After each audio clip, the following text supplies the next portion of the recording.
All right, welcome back, everybody. Good morning.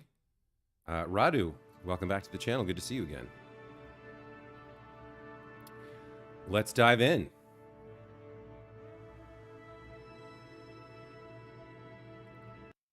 So, last time we were able to get our science station into orbit around Minmus. So today what we're going to need to do is build a landing craft and get it there. Get it down to the surface, do a bunch of science, and then rendezvous with the science station in orbit to translate all of our experiments into delicious science and transmit it back here to the KSP for our own use in unlocking more technology. So let's go to the VAB and get started. First things first, we're going to need a pod that can hold 3 kerbals. So here's our pod. That's a good start. When we eventually return to Kerbal, we're going to need to be able to land. So let's throw a heat shield on here.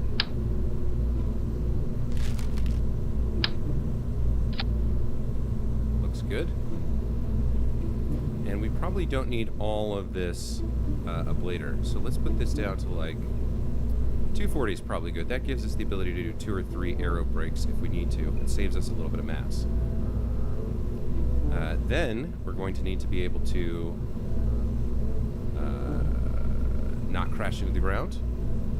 So let's grab a couple of parachutes here.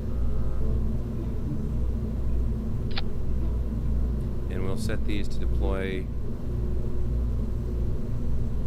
around 1350. That should be good.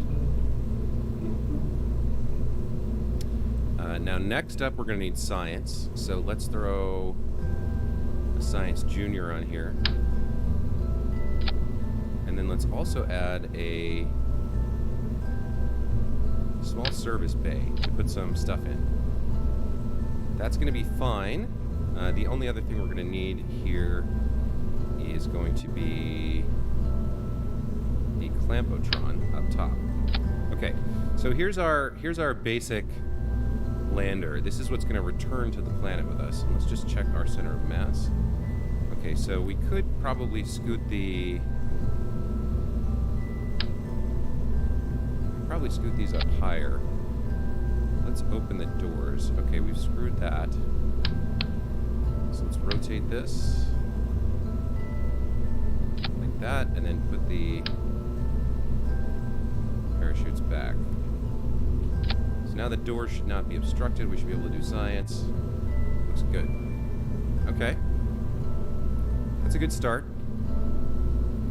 Let's open up the service bay here.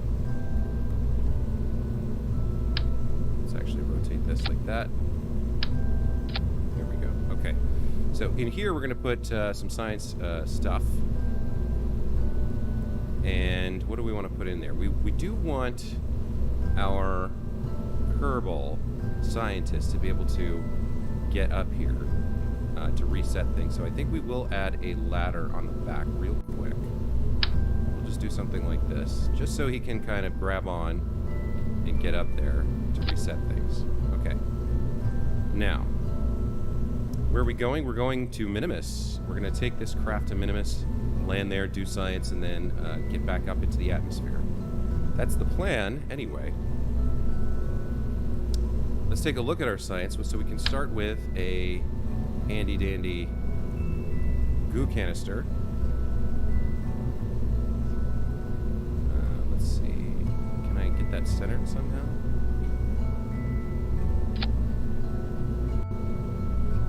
That's pretty centered. Okay, that's good. Next up, we have the old standards. Where is it? The pressure scanner.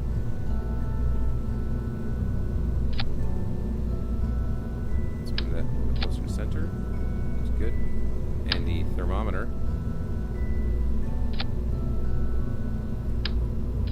That looks good. And then we've got some new science stuff. So we now have the atmospheric fluid spectrovariometer. Oh, that's a big boy. Okay, we'll have to hold off on that. We have the seismic accelerator. Throw that in there.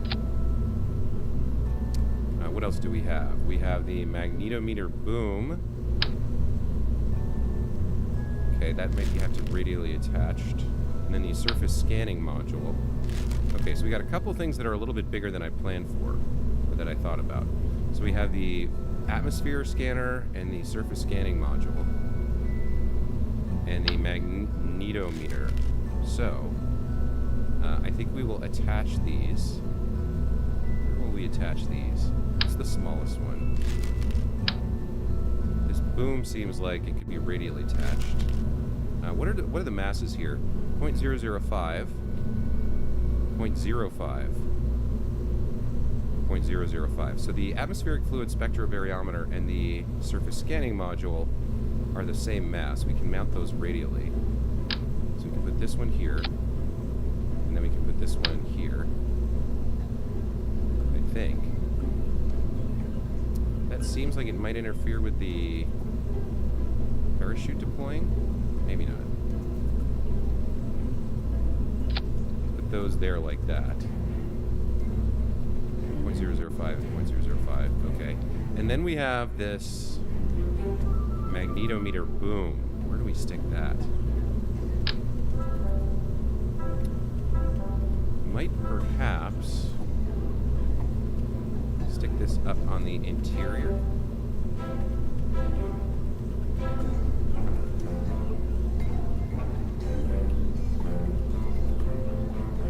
So I don't want it to get in the way of the clampotron. I guess we'll just clip it like that.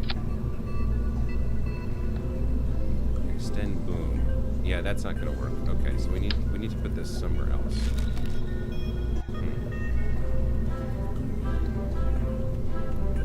Okay, let's see. What can we do here? I think it's alright. So how much is this? This thing is 0.05 tons. I think it's alright. Let's check. Let's watch our center of mass if we attach this. It doesn't really affect it too much. Let's mount this externally. We can't do that. Okay. This needs some kind of port. I guess we'll mount it like there. Extend boom. Okay. That should be okay, I think.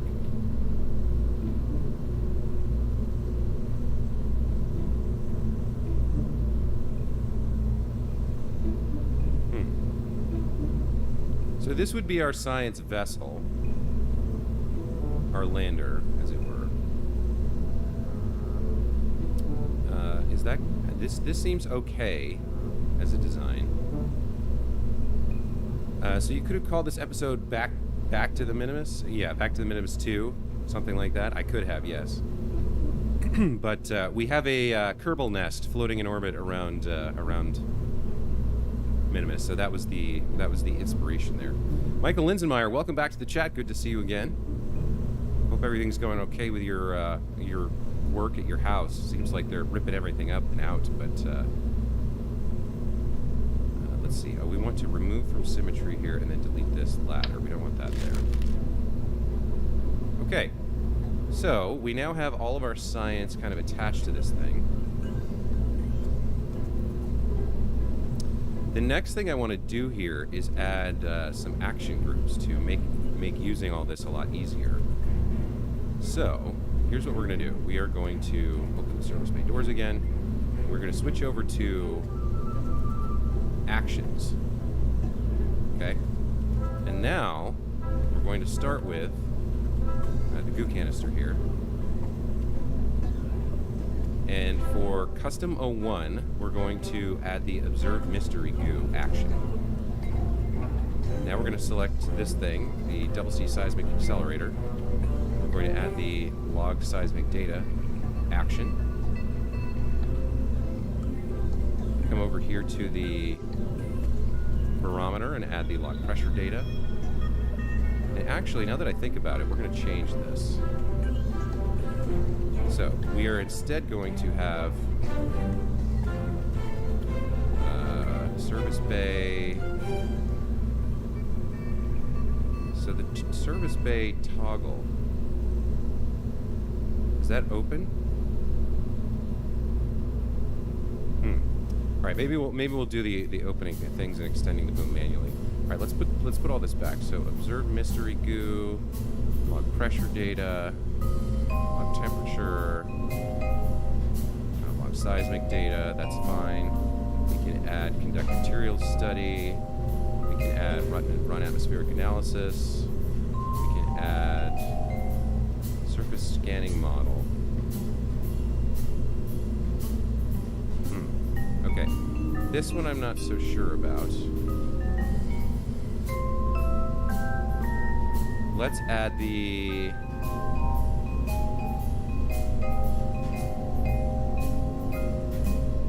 Open the doors. So I don't see the run materials study action here. So that one we may not be able to automate. Same with this thing.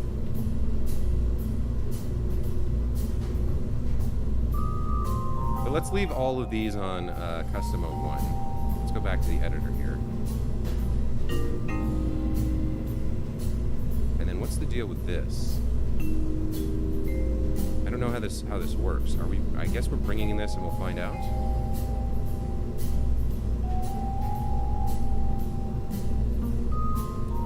If we go back into actions, can we run magnetometer report? Okay, so as long as that's extended, this action group should do a lot of our science for us. We'll have to remember that we need to manually extend the boom. We need to manually do the science bay study. So I don't see a button here to do it. And then the other thing we need to do is we need to extend this, run that, and I think that's good. We can play around with this, but I think that's fine. Let's close this up. They're taking a break today, finishing on Friday. Over 105 feet of pipe replaced. Interesting. So is it a safety thing where you're replacing like old pipes that were leaching something into your water, or just updating the house? Okay, so we've taken care of science here. Now we're going to need thrust. Now we're going to need to be able to get around. So let's add a decoupler for when we are actually ready to re-enter the atmosphere. Let's go to decouplers, grab the 25. There we go. And then under here, we're going to put a fuel tank. Now we want a nice little fuel tank here. I think the FLT 100, perhaps? No. Maybe the Rockomax X208. That looks like it'll work. Okay. And then we're going to add some more of these small fuel tanks, and we're going to add 6 of them. So we're going to attach these like this. And we want these nice and low. So we're going to attach our landing struts here. So we're going to go like that, and then we're just going to clip them in just a little bit. Like that. That looks pretty good. Okay. And then we're going to use the fuel ducts. So we want I want to do something interesting here. I want to have all of the...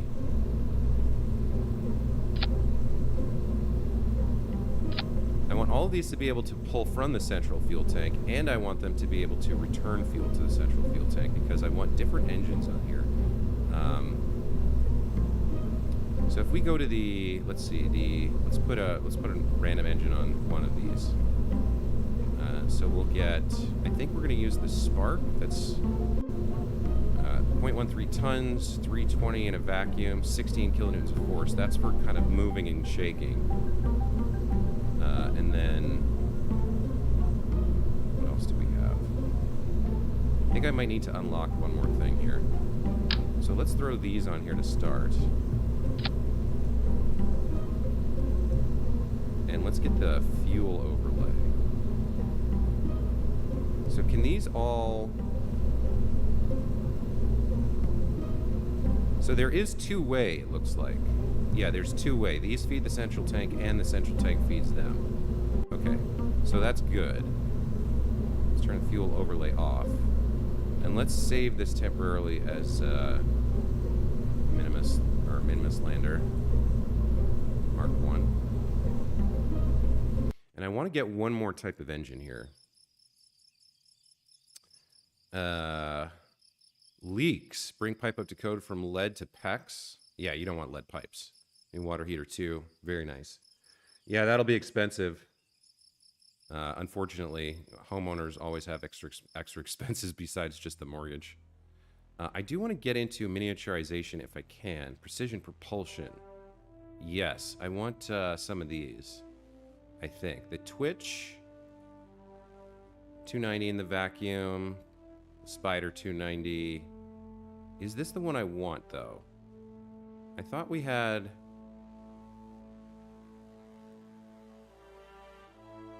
Advanced fuel systems. Actuators. Where's the one with the ant? Oh, we already have the ant. Hold on, so why did that not show up? Let's go back here. Engines. Oh, there it is. There's the ant. Okay. So anyway, yeah, the idea here was that we'd have 3 of these sparks to push us through space, and then when we actually get down to Minmus, we'd have 3 of the ants to do other things. So let's remove from symmetry, delete, and let's remove this one from symmetry, and delete it. Oh, I've done too many tanks here. Hold on. I wanted 6. How did I end up with 8? All right, let's get rid of it. Let's try that again. Let's go back to fuel tanks, and then we want 1, 2, 3, 4, 5.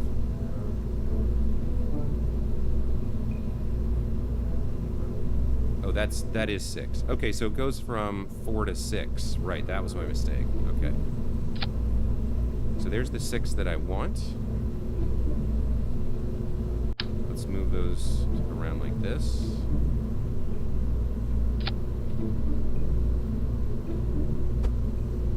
Let's move these in like so. That's pretty good. That's okay. And then let's redo the fuel lines.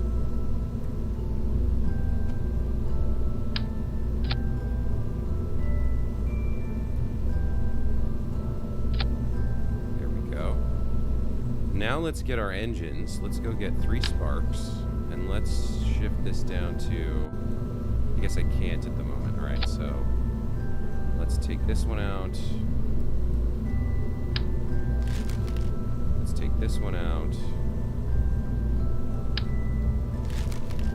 This one out. And let's get some ants on there. That seems like it's not going to work the way I want. Maybe if I remove these entire things from symmetry. So let's remove that. Let's remove that. Let's remove that. And then we'll go ahead and... Oh, hold on. Do I have to turn these upside down?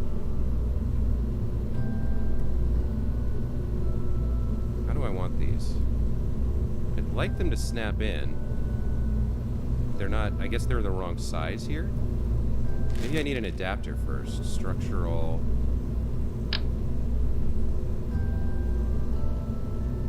Like that, perhaps? And then can I put the ants on here? Yeah, so they're not snapping for a reason that I don't quite understand here.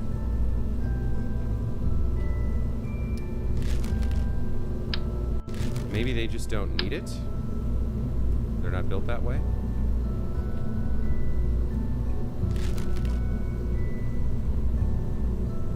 Structural. Let's see. Micronode, perhaps? If we get 3 of those going, then can we snap them in? There we go. That's what we needed. Okay. All right. Now, I don't know if this is actually going to work or not because we now have to do the landing gear. We can't have these touching the ground. Let's see. Where's landing? Ground. So we want the micro landing struts here. And yeah, that's going to be fine, I think. Yeah, it's going to have enough clearance.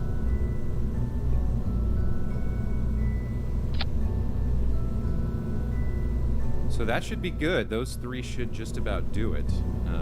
Let's just make sure. What we can do is we can take the micro strut here. We can just kind of move it up inside the engine a little bit. There we go. That looks more like in line with what I had in mind. Okay, so these 3 are for kind of interstellar travel, and these 3 are for fine movement on the surface. I'm not actually sure if this is going to work. We may not be able to use this. We may have to turn these on and just put their limiters way down. But this was the kind of idea I had for this lander. Let's start with these retracting. Okay, now, is this sufficient? Is this enough? Do we have everything we need here? I'm trying to think. We could use maybe a solar panel or 2, just to make sure we can charge up our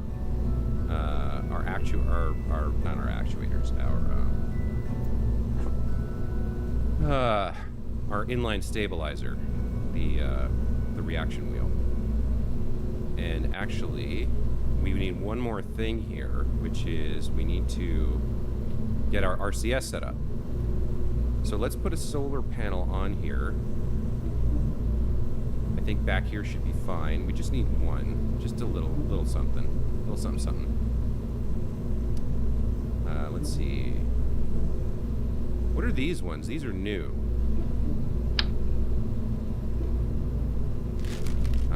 Where's the previous one? Those are the packages. Oh, here's the small ones. Okay, this is 0.005 tons. This is 0.09. So what is this? Why is this so much heavier? Let's see. The 10C version of Probodobodyne's award-winning line of photovoltaic cells have a unique feature. They're round. This special method of deployment offers yet another option for spacecraft's power needs. Warning, not retractable once deployed. Oh, that's really cool. So if I extend the solar panel... Oh, neat. Look at that. Okay, those are really cool. This thing looks cool, man. Thanks, Michael. I don't think we actually want this, because there's no way to detach it, and we need to be able to re-enter. So we'll go with the good old-fashioned stat, just one, and that should be sufficient.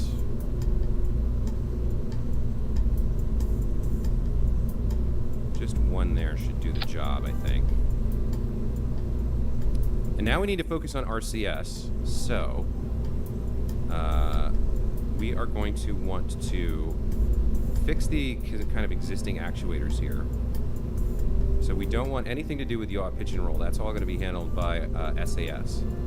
The port starboard, dorsal, ventral, and fore and aft, those should be connected. So that's fine. And then we need a couple of thrusters here to be able to get forwards and backwards, because we have lateral movements here, but not a forward-backwards. So I think we need 2 more, maybe 3 more little itty-bitty ones. Command and control. Let's go ahead and get... Do we want linears? We want... What's the difference here? 0.005 versus 0.004. The difference here is the thrust, right? Thrust power 0.1 versus thrust power 1.0. I think we'll take 2 of these. And where are we going to put those?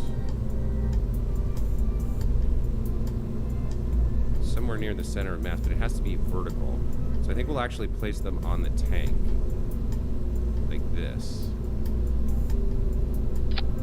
And then let's choose the variant.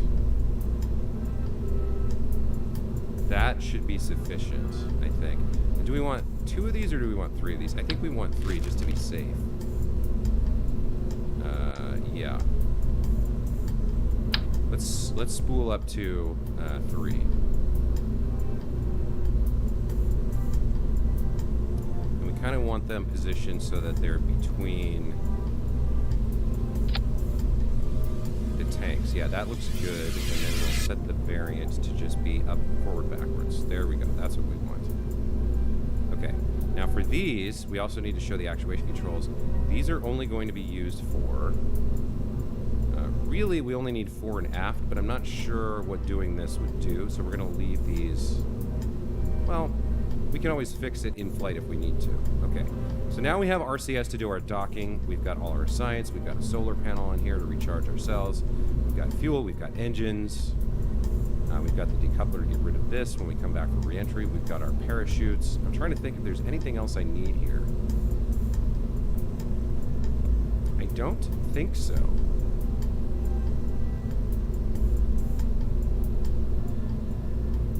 I think this is it. This is our lander, right? We've got all our science gear attached. We've got power. We've got attitude control. We've got thrust. We've got landing gear. We've got parachutes. I think we're good here. So now we got to lift this thing into orbit and push it out to Minmus. So to do that, we are now going to reroute the entire thing to the docking port. And we are going to pop this in as a sub-assembly. Call this Mark 1 lander. Save that. And then let's make a new ship. So let's go back to, let's just get some big old fuel tanks to push us out to where we're going. Let's see, what do we want here? We want, not engines, we want fuel tanks. And a nice big thin one should be good. Think a few of these. Yeah, this should do the trick. We can throw a Terrier on here. Where's the Terrier? Go. And then we're going to need a fairing around the payload.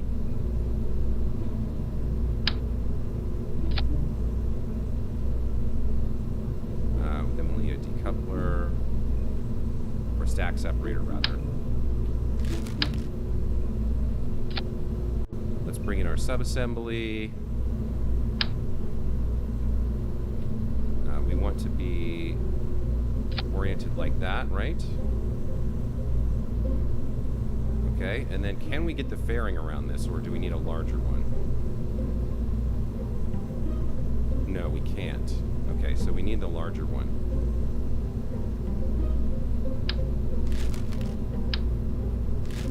That means we need an adapter. Let's go to structural. Let's get an adapter here. Not this one, we want this one. Then we get the large fairing.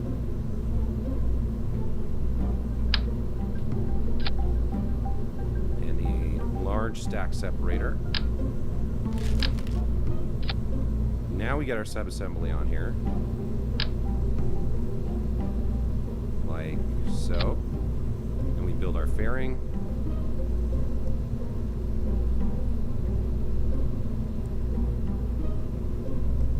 To get it around the stack separator. And then up and around the lander.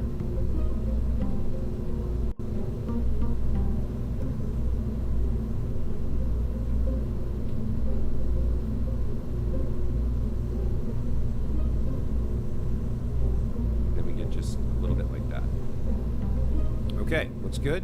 Do clamshell deploy. I think 4 sides is better than 3. Okay, so there's our payload. It's somewhat aerodynamic, I suppose. Now, if we look at our DV in a vacuum here, 1049, is that enough to get to Minmus, or do we might want one more fuel tank here. Let's go back to fuel tanks, engines, fuel tanks. Okay, yeah, let's add one more fuel tank.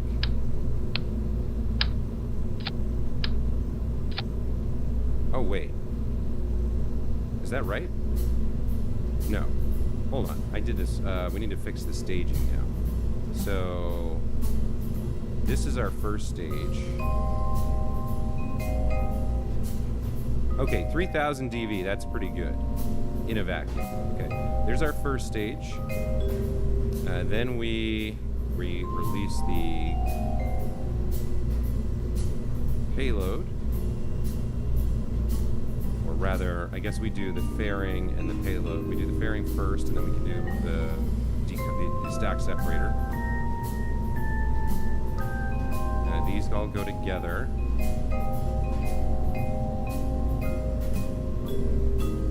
3, okay. And then when we get home, we release the last thing and then the parachutes. Okay, so there's our staging. This is looking good. Our first stage is going to have 1833 in a vacuum, so that's going to be enough to get us a Minmus if we can launch this thing. I don't know why I mentioned anything anymore. Truth is, you have just passed me up on your KSP streams. Your rocket looks like a pimp can. Hey, man, everybody learns at their own pace. I'm just kind of figuring this out as I go, man. Also, I've been playing off-stream a lot. I have another save where I'm kind of trying things out. So, I'm not sure this is going to fly, actually. It's very top-heavy, I think. Let's look at our center of mass. Yeah. Our center of mass is very high up. But if we lift it, we should be okay. Now the question is, how do we lift it? We might need some girders here, out to the sides. Or maybe we just have boosters that only come up to sort of here. Let's get a reaction wheel in there. So, command and control, we have the advanced reaction wheel module large and the advanced inline stabilizer. Let's pull this off and throw the stabilizer in. There we go. So now we've got a reaction wheel right there. This will need a solar panel or two in case, because we don't have that much. This is going to eat up quite a lot of power trying to orient this thing around. So we should make sure we have a solar panel to recharge it.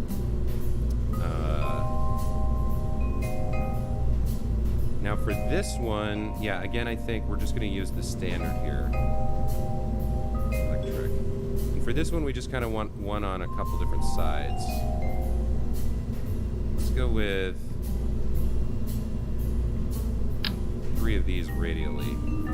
That should ensure that wherever we're facing, we get a little bit of light, right? Okay, so this is our second stage here is our transit to Minmus.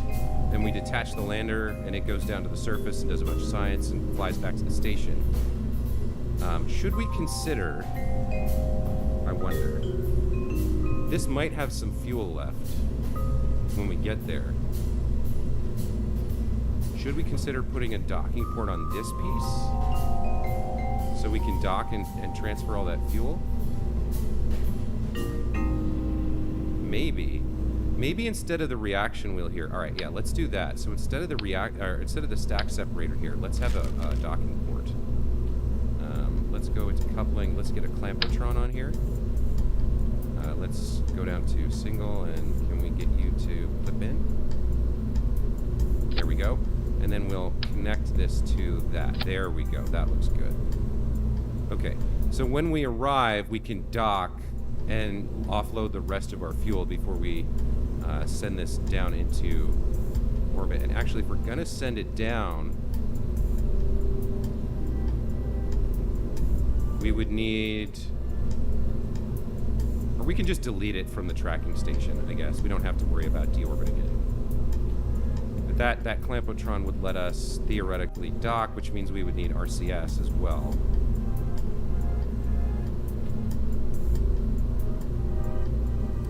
No, we would need a way to... No, this wouldn't work, because we would need a way to control this. So we would need an AI core in here. Yeah. Okay, we need one more thing on this. So we need a service bay. Let's get a payload. Yeah, service bay, and then that. And then in here, we can just throw a little itty-bitty...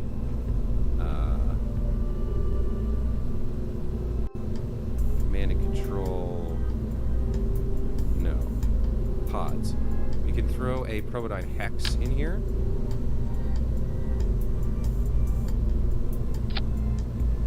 Yeah, that'll be good.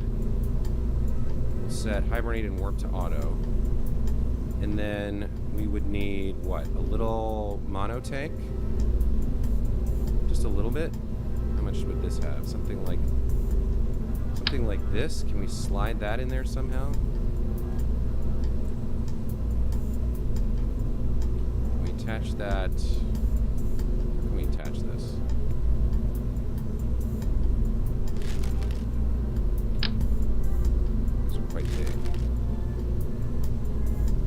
Let's just throw these on the side, I guess, like this.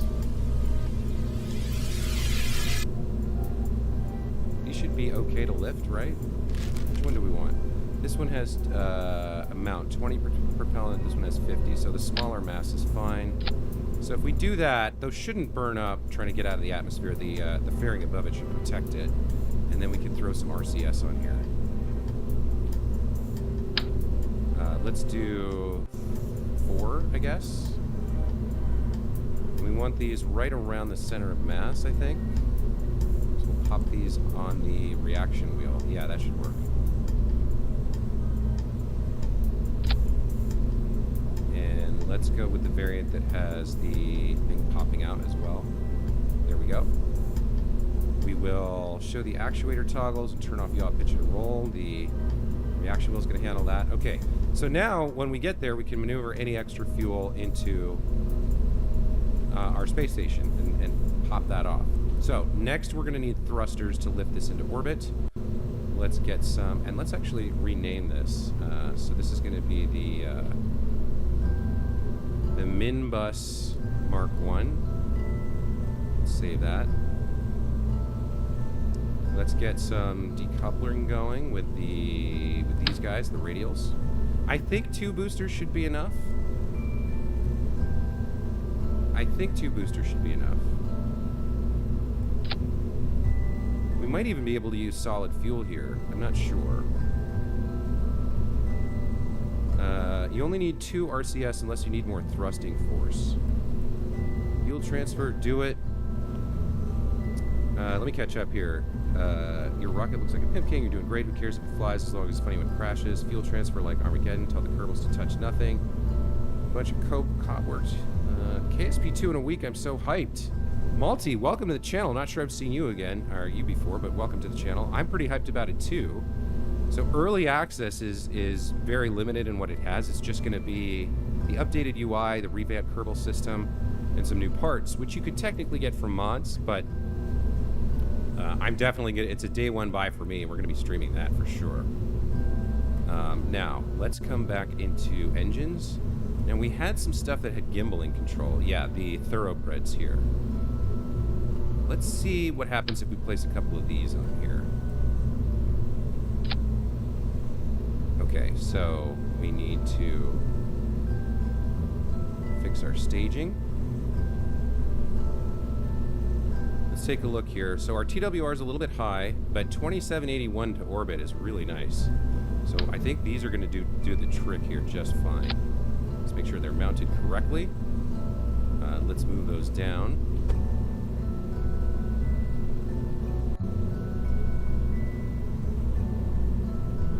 Okay, that looks good. Let's lower their thrust just a shade. Let's go down to 80% here. That's going to put our TWR to 1.6. I'm much more comfortable with that, especially because as we get higher in the atmosphere, this TWR is going to increase. Okay, so aerodynamics. And let's get some cones on there. No, we need the big ones. There's one more thing that I learned about. I'm not sure I have it, though. Do we have the little tiny, the Might solid fuel booster? How much does this have? 11 kilonewtons. Solid fuel, 0.809 per second.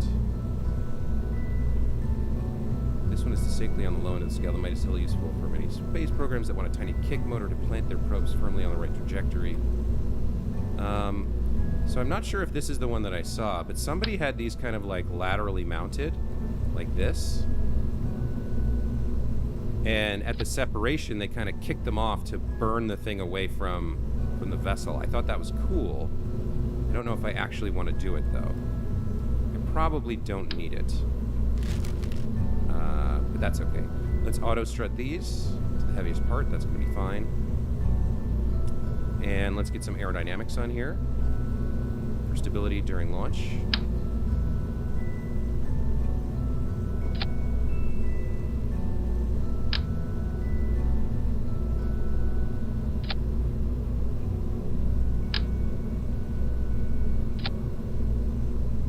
let's let those look like they're mostly right. This one could use a little tweaking.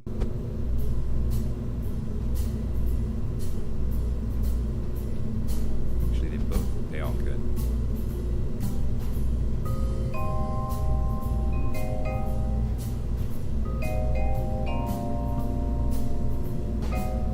And that's not right. We want it there. There we go. And then this one, bring it in a little bit and then down. Right, there we go. Those look good for our launch. I think maybe we throw another fin or two on here like that, just trying to get some stability. Let's check our aerodynamic overlay. Okay, that's good. We're down there. Center thrust, center of mass is all looking good. Now, the one thing that's a problem is if you look at the center of mass here, these boosters, I can't have reaction wheels in the middle. So it might be a little bit tippy during launch here. So these boosters may not work. Pipe, yes, okay. Just making sure I'm catching up with the chat here. I guess we're gonna try this and see if we can get this off the ground. I'm worried about not having reaction wheels down a little bit lower. Because the way I did it before with the boosters was I had liquid fuel with I think mainsails, and I was able to put reaction wheels right here on the center of mass when we're all assembled. So I don't have that right now. Where's the roof part? Let's bring this down. Nope, that's not right. There we go. Okay, let's bring this down to the ground. And let's put some stabilizers on, and then we'll go launch it and see if we can get to Minmus with this design. How's that for the wingtip? That's going to be fine. Okay, so let's check our staging. We kick off those and hit the boosters. Yep, that's fine. And then we want to have you come next. You need a stage down here with the radial decouplers. So those fire at the same time. Then once we're in orbit, we release the fairing, and then there's no decoupler because we have a dock now, so we de-dock instead of separate when we're ready to fly this. And then that's our coming home, landing on Kerbal. All right, so there's one more thing we need to do. I've tried this before in my off-stream game, and it turns out I'll actually show you. Actually, before we do anything else, we need to prove this. So, who's here today? Michael's here. Michael and Radu were both here, so we'll put Raduina in if she... Or no, Radu Jr. Raduina died. So Radu Jr. is going to be one of our scientists. Who else do we have? Nobody else from the stream, but Michael, you deserve somebody. So let's... Do you want to be a scientist or a pilot here?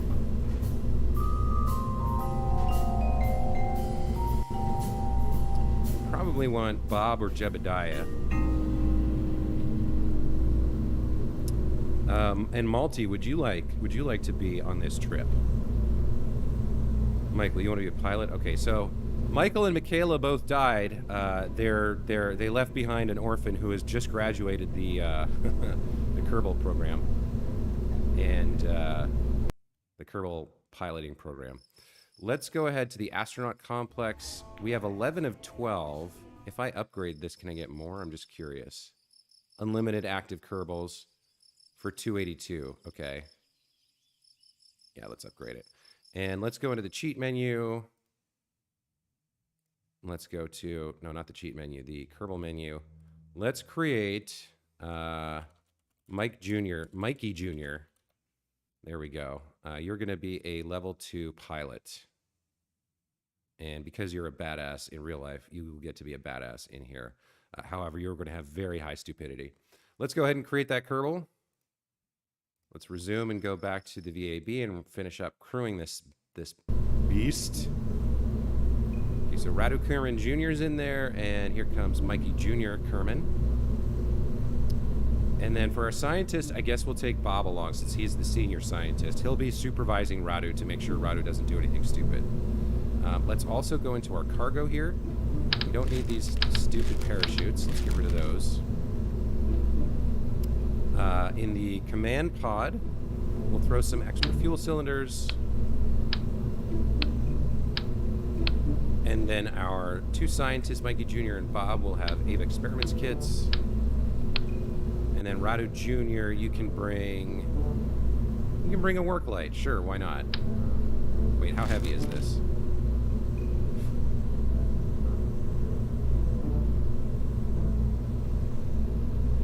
Deployable light stand. Shed some light. Yeah, let's take one of these. Oh, that's heavier than he can carry. He can take one of these, though. All right, there we go. Let's save it and let's launch it. Oh, wait, we can't launch it yet. We need to line up our departure window. We want to go to the map view here, or so we go to the tracking station. We go to the map view. Okay, so we want to launch such that we are at the descending node. So we're going to try and line this up a little bit like this. Let's zoom in. Let's turn off. Can I turn off ComNet? Let's turn off ComNet. Okay, so there's our equatorial orbit. Looks like we need to be a little bit more like this. And let's focus on... Let's focus on Kerbal. There we go. And if we zoom out, we want to be somewhere around here.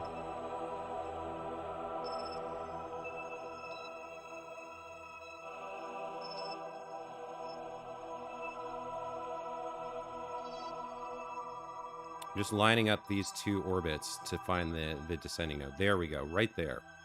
Okay, so we want our space station to be right in the center of the planet, right around here.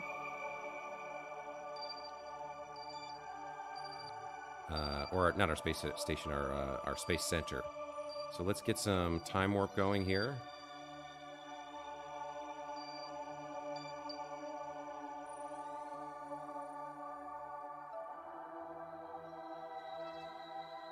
Welcome back, Radu. Slow down just a skosh.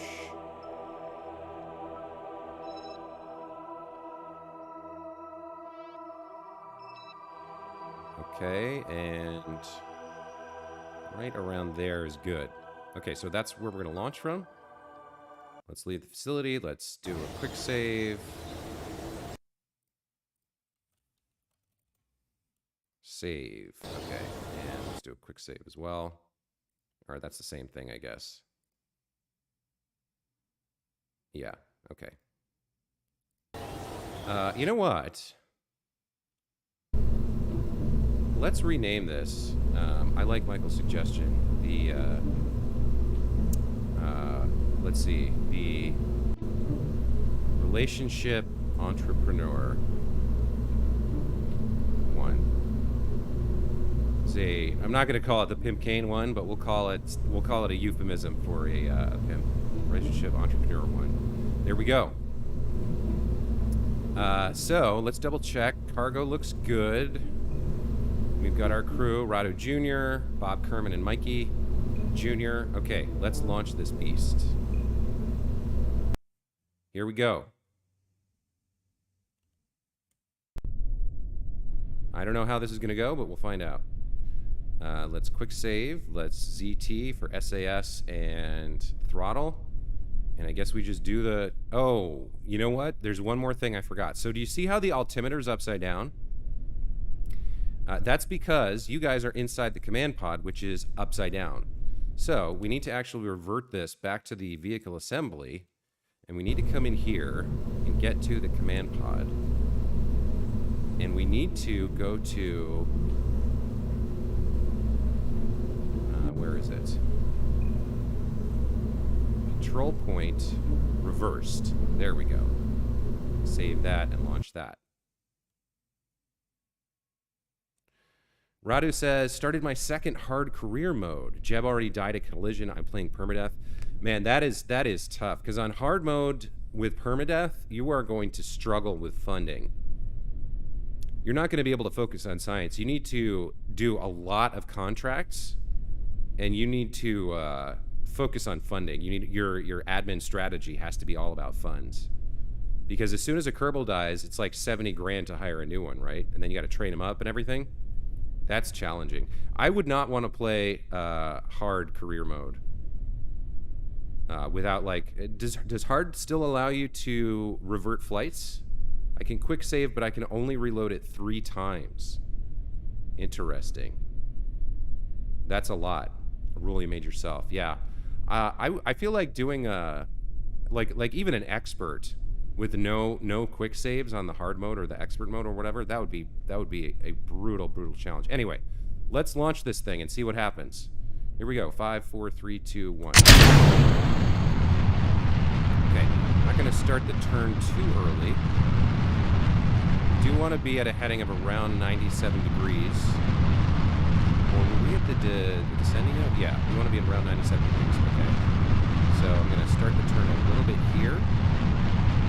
Okay. I'm going to start kind of pulling the probe rate down just a bit now. Heading is 98. That looks good.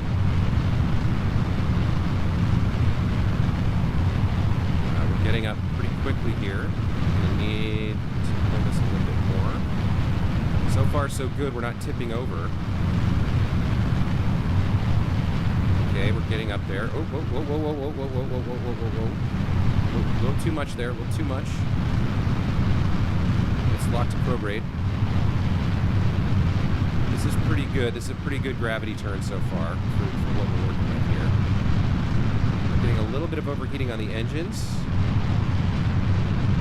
But it looks like we're going to be okay. We're going to have a pretty good launch here, actually, it looks like. As long as we don't explode these or overheat these engines. And it's getting a little close. It might happen. Is there any way to shut these down?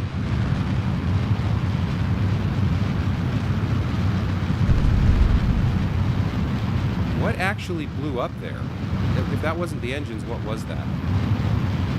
Was that a fin? That was one of the fins. Oh, okay. I am actually fine with that. Okay. So we're at 45. We're at a really good heading. Let's cut the engine and wait for our Apo to come a little bit closer. And that was actually a really solid launch. I'm surprised at how well that went. So we lost a couple fins. They overheated and exploded. I'm totally fine with that. His Pimpcane brings all the Kerbals to... Yeah. Mission Control, this is Pimpcane 1. We are bringing all the boys to the yard.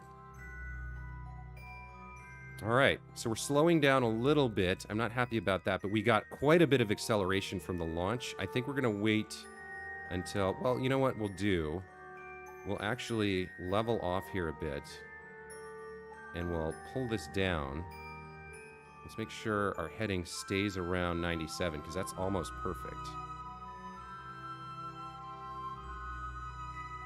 Let's come down a little bit.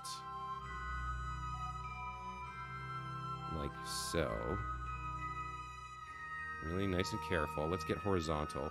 Because we're already at 112, so we don't need any more vertical. Let's come here, and let's burn, and let's watch the heading change. I want to make sure we don't pull it too far to the right or left. We're still 2 minutes out, so we're going to be pushing our APO out, but I want to get our speed up. I don't want to lose too much speed, because that'll cost us DV and fuel. This is going shockingly well so far. I'm really surprised at how well we're doing. For the first launch after construction, no explosions, no hideous, like, ridiculous failures. I'm really surprised. So we're still losing speed here. This engine might not have enough mass. All right, so we need to be on a full burn here, non-stop. But we're not gonna... Yeah, this is not good. We're losing speed at a full burn. That's really bad. Okay, this engine might not be strong enough. So this might be the downfall, right? This might be the mistake that I made. The Terrier might not have enough thrust here to get us into a stable orbit. Maybe, let's look. I mean, the periapsis is raising. It's just raising really slowly. Okay, our speed is now slowly increasing. All right, so we are going to need to do a full burn here for the full 2 minutes to APO. See if we can get this periapsis up. We need to be going like full horizontal the whole way. Let me catch up with the chat while this is burning. Hard doesn't let you revert, that's what I thought. I played hard mode once and got bored in 3 hours. Yeah, Spaceman, welcome back to the channel. I feel like for hard mode, you would just have to be grinding contracts all the time. It would kind of get a little bit much, right? Another rule I made is if I get a contract that says I need to go past a planet for the first time, I must do it even if I'm not ready. So if I have to land on Eve before Duna, then I'm cooked. Interesting. But, like, go past a planet is a flyby, right? Flybys are much easier than orbits for landing. Delay it for one launch at the most. Just not randomly through that system. Yeah, the contract system's really... So we also got a perfect heading here. Let me double check that I'm right about that. Yeah, look, we are perfectly aligned with the Minmus orbit here. That was almost my best. That was probably my best launch ever. That was surprisingly amazing.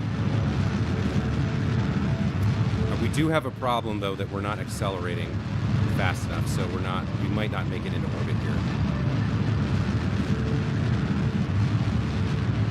Yeah, we've got 50 seconds before apoapsis. If we can't get this periapsis up, we're going to crash into the ground before too long here. This engine just might not have enough power.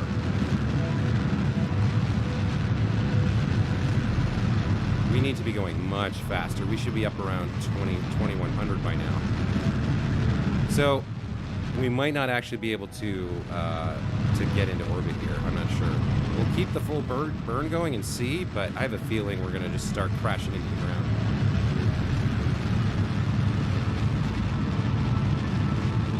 Can't visit more than 3 biomes per planet or moon. You're limiting yourself way too much there, Radu. Point below the horizon, says Bob. Okay, I'll take your advice. I guess that would speed us up, right?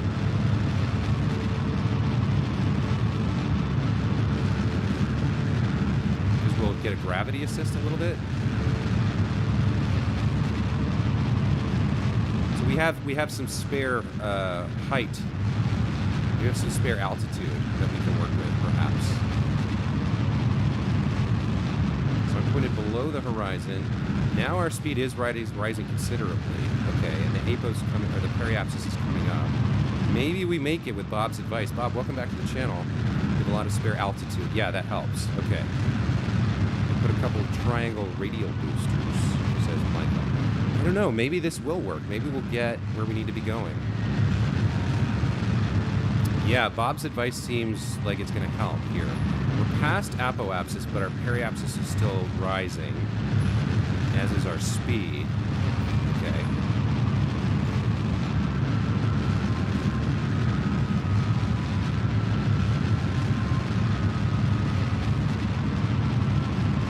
Heading still 97. Getting where we need to go. Can we make it in time? Burning through a lot of fuel, but that's to be expected. What we're trying to do.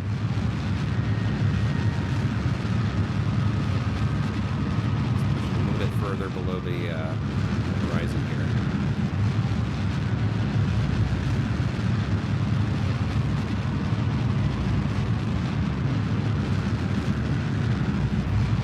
Altitude 177, we're still okay. Okay, well, we might do this. This might work. 7 days to go for KSP 2. Yeah. That's exciting, right? I'm not sure. I'm definitely going to get it and we'll stream it on release day, but I'm not sure I want to give up everything I've earned in this stream. Plus, who knows if they'll have cheats for me to make, like, friendly kerbals either. Okay, we're really pushing our APO out, but we might do this. We might just make it.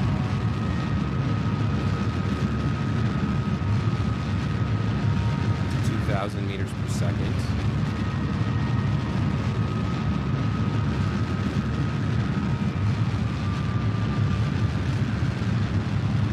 Pull our prograde vector out a bit. It's a little bit too far to the left there.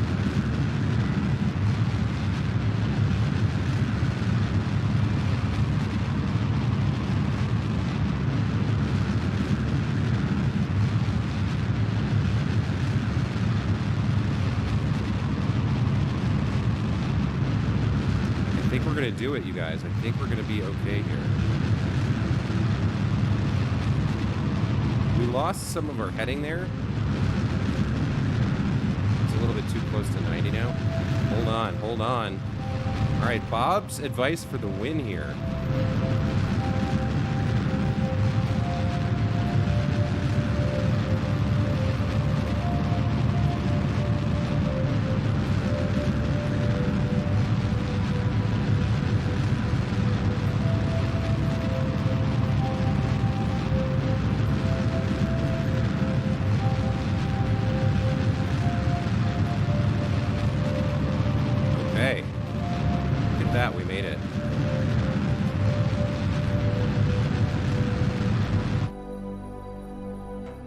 What's our actual heading here? 94. Okay, so we lost a little bit of what we wanted there in terms of our orbital inclination, but fantastic. We actually made it to orbit with this, and we have 2400 DV left. Really nice. Really, really good launch. Okay. Whew. Don't play KSP2 because at the starting only sandbox mode is available.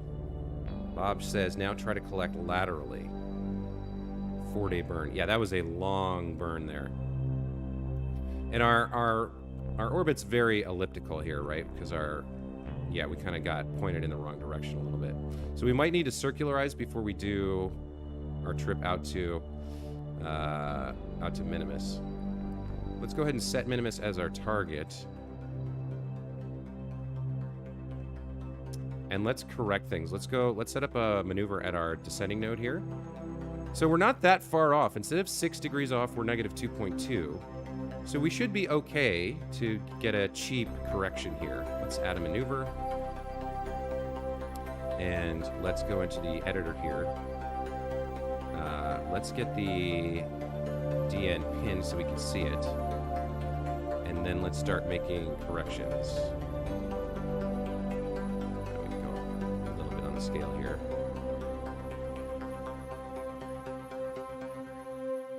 There we go. That gets our descending node to 0.0. With a 27-second burn, that works for me. All right. So one thing we can do, actually, is we can get rid of our fairing here. We can get rid of that to shed a little bit of mass. So let's do that. There we go. Looks good. We're on the dark side of the planet because of our launch window there. But let's go ahead and fast forward now. And since we have a good pilot here, since Mikey Jr. is level 2, we're going to be able to point correctly at our... what are we doing here? We're doing normal or anti-normal? What did I end up doing? Yeah, normal. Okay, so let's point normal. Let's get ourselves oriented. My moon flyby mission fell short of reaching the moon. Oh dear, Radu, I'm sorry to hear that. Okay. How are we doing for charge? Electric charge is falling because we are on the far side of the moon and our solar panel is not working. Let's turn SAS off for now. Oh, and you know what else? Actually, we need to turn off our probe core. I forget where that is. I think it's here. Open. Yeah, you need to be in hibernation mode right now. Because we're not going to use you until we get there. Okay, there we go. That's fixed our charge problem. Okay. So now we can... Let's quick save. Let's advance to the next maneuver where we're going to correct our inclination.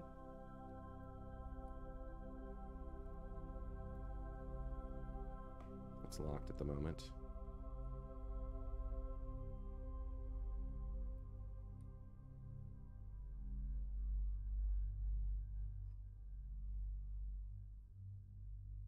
Okay. So our inclination 7.8. We need to get this down to 6.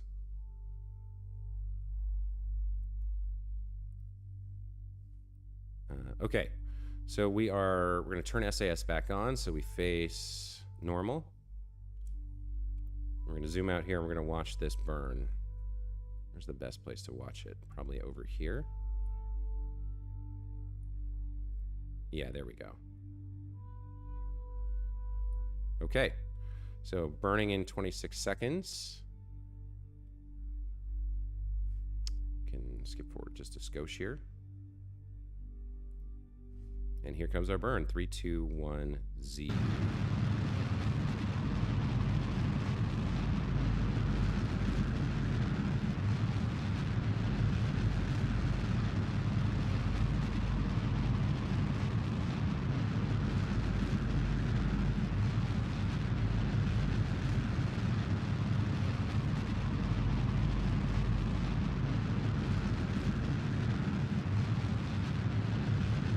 There we go. Not bad at all. Okay. I'm happy with that. So our DN now says 0.0 degrees. That's really good. Okay. Next up, I think we need to circularize our orbit a little bit here. So let's come over to our apoapsis and add a maneuver here to go prograde a little bit. To get our periapsis up to 386. Or thereabouts.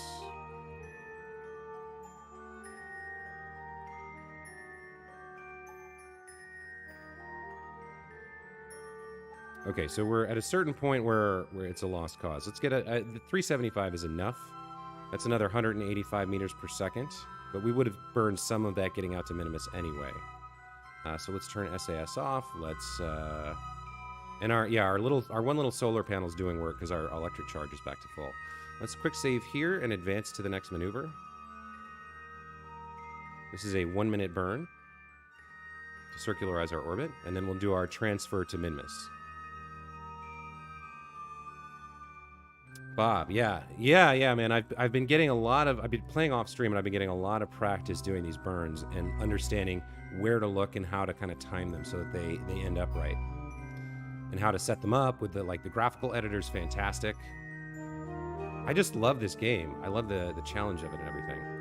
Let's turn SAS back on and face prograde. And we've got 40 seconds until our burn, so that should be enough time for our reaction wheels to get us pointed in the right direction.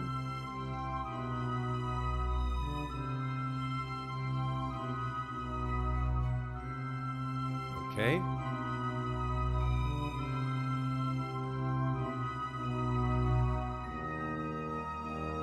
So we'll skip forward just a teeny tiny bit. And here comes the burn in 3, 2, 1. So there we go. And we'll come over to the other side of the planet and watch our periapsis align. Here.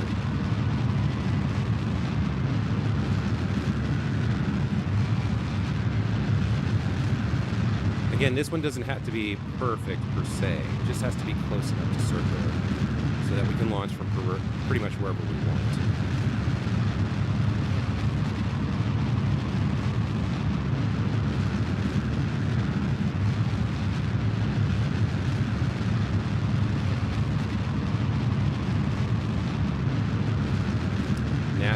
NASA wishes they had this back in the 60s. Yeah, this would have been a great training tool. I mean, it's obviously there's a lot of things that are simplified in here, so a real space program would have to be much more rigorous, but like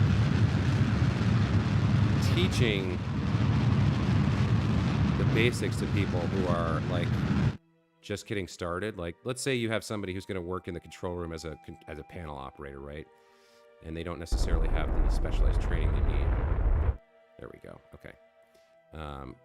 They don't need to like be a rocket scientist per se, but understanding things like apoapsis and periapsis and the difficulties of setting these orbits and transfer windows and everything. Like, this is a fantastic game for learning the basics of rocket science. Anyway, there's our circularized orbit. So the last thing we have to do now is plan our encounter with Minmus. So we want Minmus to be roughly 45 degrees ahead of us when we start our burn. So let's place a maneuver node somewhere like here. And since we're going to be right on top of it before we're done planning, I guess we can kind of pop this ahead by 1 orbit. Right? You can do it here as well. Okay. So, no, that's... Hang on. Did it move? Oh, I'm looking at the wrong moon. I want that moon. So we're probably gonna have to move this around a little bit, but let's throw some delta V on here on the prograde direction and turn this off for now. And let's see if we can get up to Minmus. Let's throw some 50s on. Go up to about 800 or so. And we're way ahead of where it's going to be, although we are 1 orbit ahead, but that's only our orbital period's like what? 54 minutes, an hour? Yeah, okay. So we need to move this around now. Let's scale this down to like 20 seconds and start kind of popping it left and see if we get an encounter somewhere. That's a gravity assist with the moon, I suppose. All right, looks like we need some more DV. There we go. That's looking like an encounter. Yeah. There is an encounter there. So let's fine-tune this now.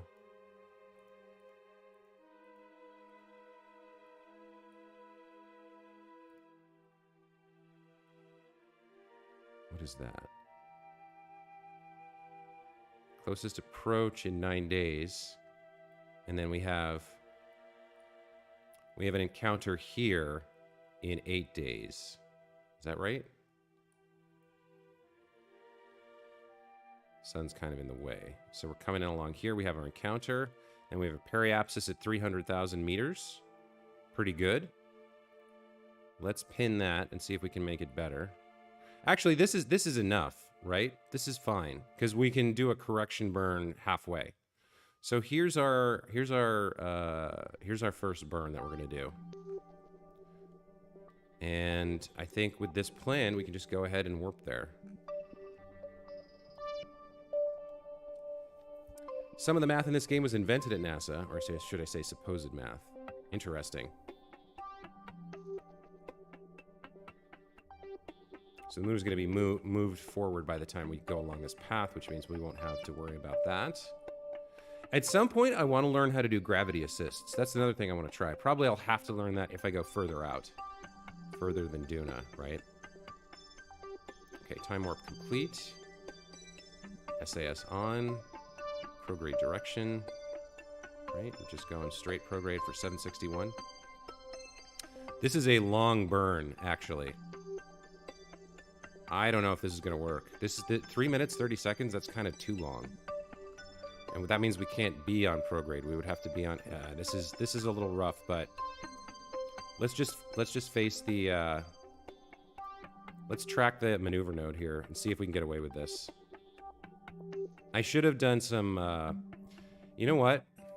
Should I... Let's cancel this. Let's cancel this instead. I should have done 2 or 3 burns to get larger first.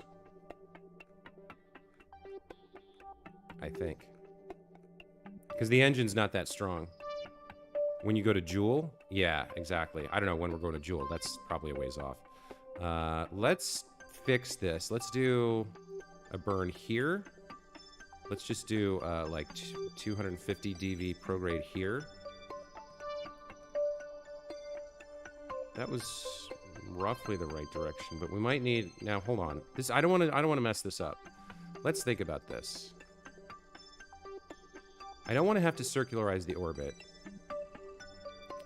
It was roughly in this area, so let's just push it forward a little bit. And let's do 250 here. That's enough to be going on with. And that will push our period up to, like, a little bit more, I guess.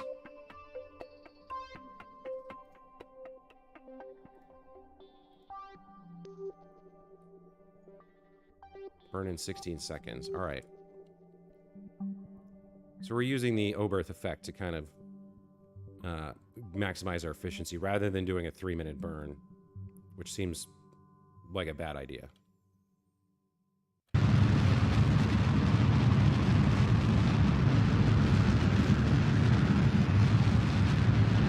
This is going to push us out in generally the direction we want to be going here. So what I'll do after this first burn is I'll do another plot and see if we're on the right general direction to get where we want to go.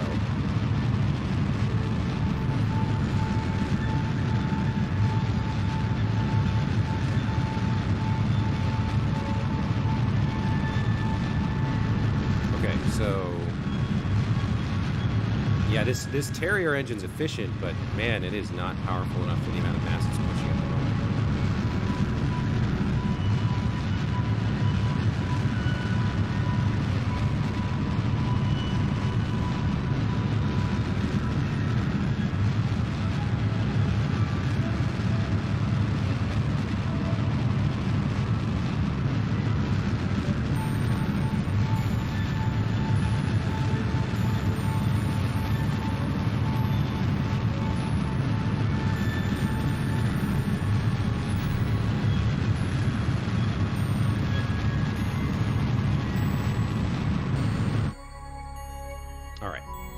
So now if I come to periapsis and we throw another maneuver here and we put, what were we at, 720 something? So 370-ish? Where does that put us?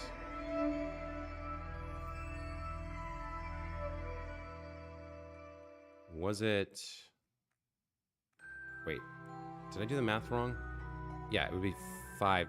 Wait. 700 less 250 is 450. Plus 20 would be something like 470. That's kind of getting out there.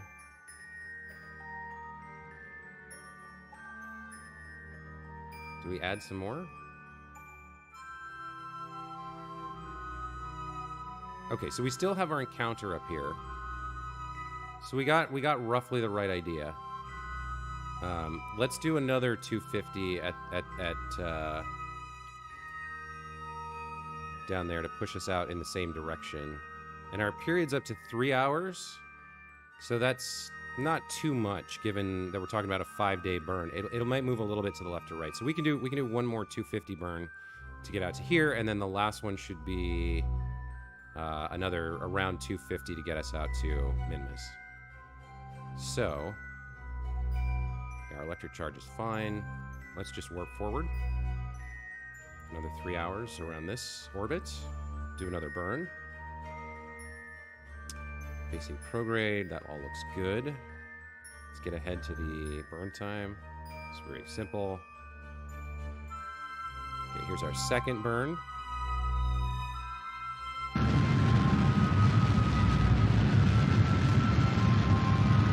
So the thing I'm trying to do here is make sure that my actual burn window to get out to Minmus isn't like so far. It doesn't have to be so far away from the actual point because it's inefficient. You waste a lot of fuel going the wrong direction, right? We're already burning through quite a bit of our fuel here. So it might have been overkill to put the AI on there. We might not have that much fuel to dump in when we get there. Just a little tiny bit.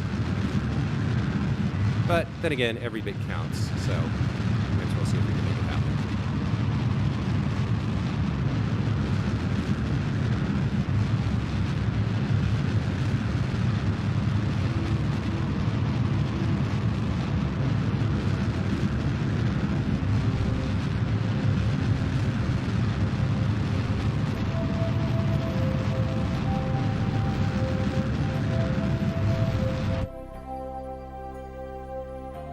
Oh, we have run out entirely. Okay, so then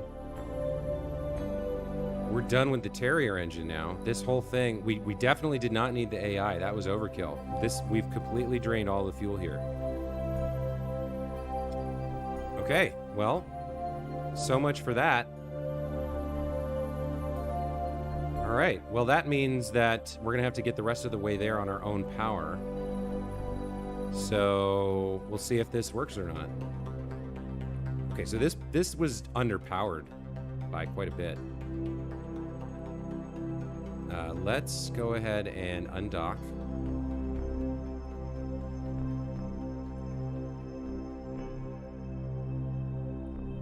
Okay, so we're gonna have to fly there on the Twitches. No, the Sparks. That's what we're gonna fly there on. So now this is now trash, essentially. The monopropellant, the AI, All of that was kind of a waste because this just ran out of fuel completely. But that's fine. So now we're controlling from here. And we need to...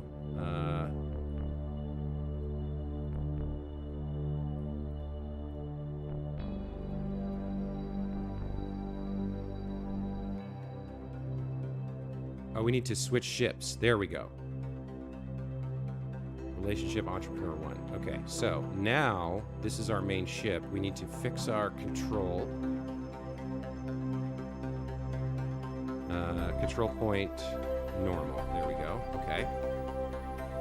And we need to set up our burn to go to Minmus, I suppose. We're going to need to stage the engines. Let me put the throttle all the way down and stage the engines. Actually, let me quick save here.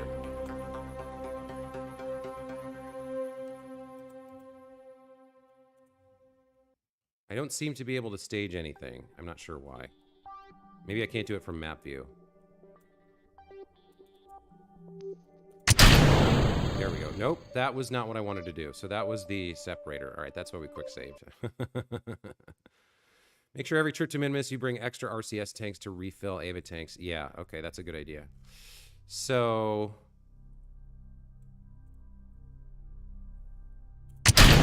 yeah, I don't know why, but it's not letting me stage the engines. So I guess I'll just activate them manually here. Here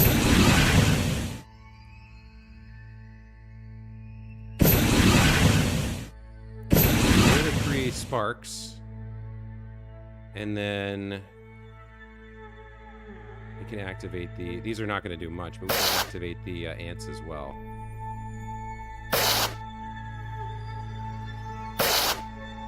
And we'll see how well we did in constructing this. So, our SAS is on. Let's face prograde. Okay, that much works. That's good. And then let's rotate so our solar panel is facing the sun here.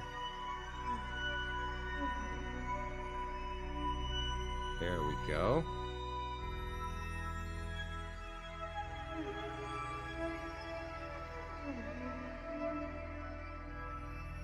Okay, so it's at an angle because we're facing prograde or whatever. But that's fine. That's good enough. Let's save here. And let's plot our intercept with Minmus. I guess we're going to have to do another orbit here, which is annoying because that's another 3 hours. But let's set up the maneuver at the periapsis. And let's see what we can do to get to Minmus now. That burn is complete.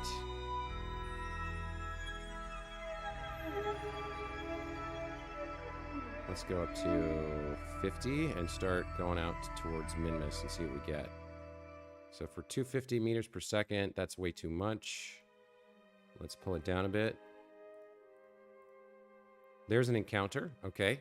Let's see if we can refine this a little bit.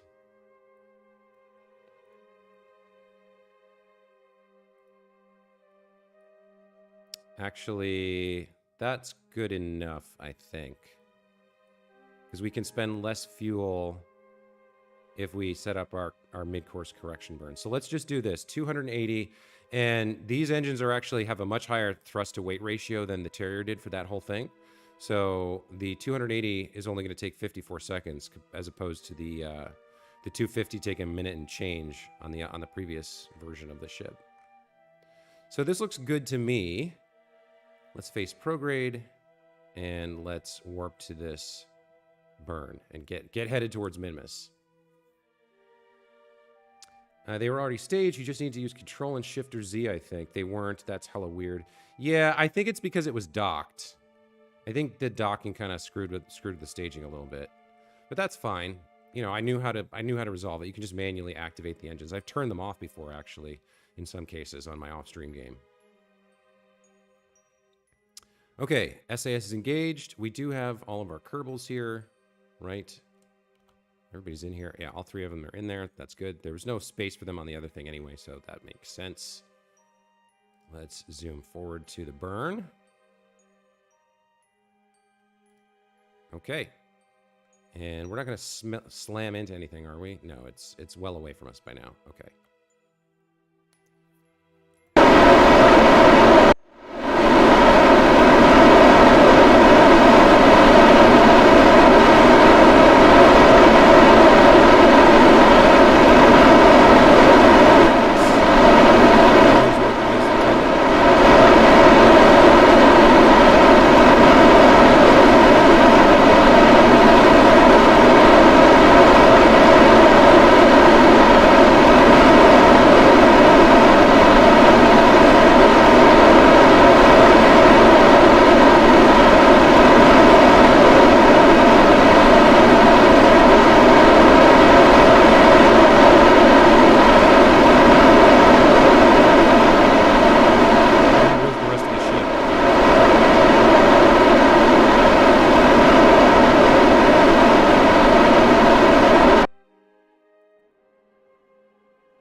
Okay. So there we go. That worked pretty well. Please time warp ×2. Lol, that's loud AF. Oh, is it really loud for you guys when the burn is on? I turned the master down. I guess, yeah, I was pretty close into the engines. I could hear it in my headphones, but it didn't seem that loud. Okay, let's quick save there, and let's take a quick trip to the tracking station. So we've got the ship is headed to Minmus. Let's go to the entrepreneur and let's terminate that. Okay, so we'll pull it back here. Okay, now let's take a look at our encounter. Let's switch over to focus on Minmus and check our encounter here. Oh, you can actually see the science station there. That's so cool. All right, so we've got a pretty decent intersect with the other ship's orbit here. We'll have to do a small correction. We've got 2,000 DV. That's going to be enough.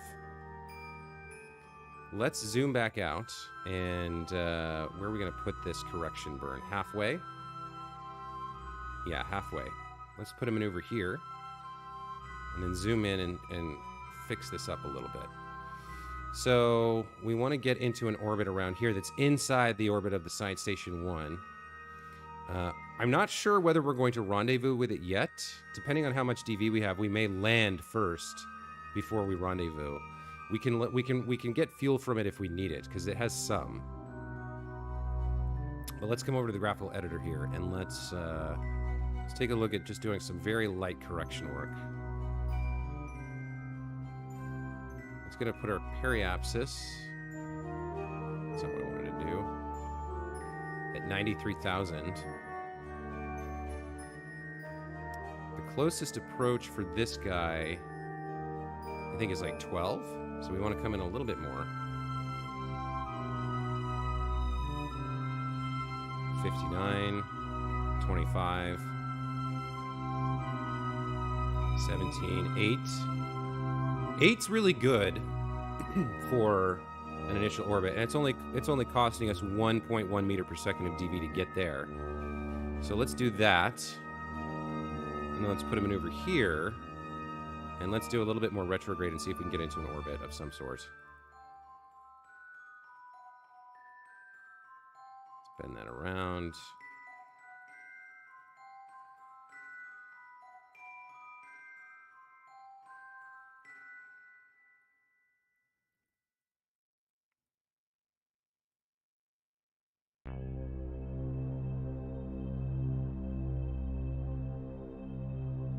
Okay.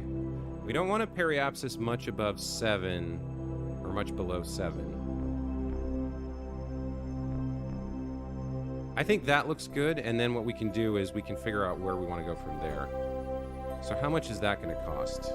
That's another 150? Oh yeah, we're going to be fine to land and take off. That's going to be just fine for us. Okay, so here's our 2 maneuvers to get started, and then when we arrive, we'll try and do a precision landing of some sort. So for our first maneuver, we are going to turn off the twitches. So we're going to shut these down.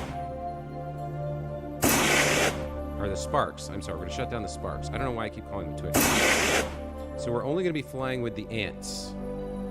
And even those, it looks like it's still too much. So we're going to turn those down as well. Let's take these down to 5% each, I guess.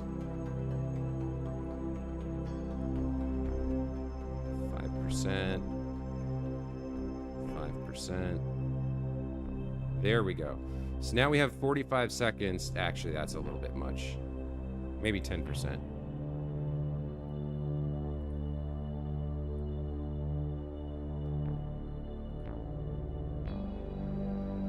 Okay, now we've got 22 seconds, so we'll get exactly the 1.1 meters per second of DV burned. All right. So that is a long way away. Let's turn off SAS and let's quick save and let's warp to this encounter.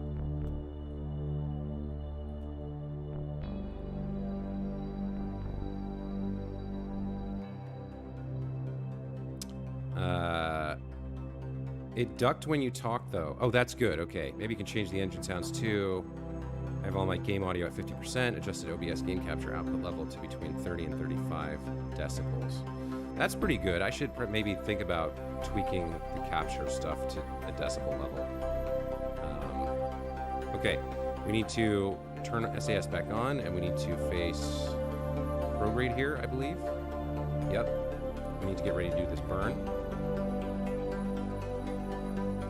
In 24 seconds. All right. Ready to go.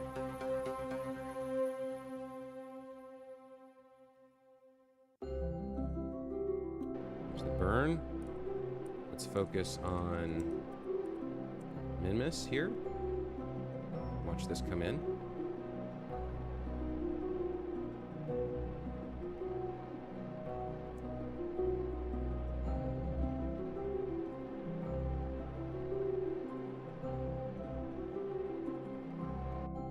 Pretty good.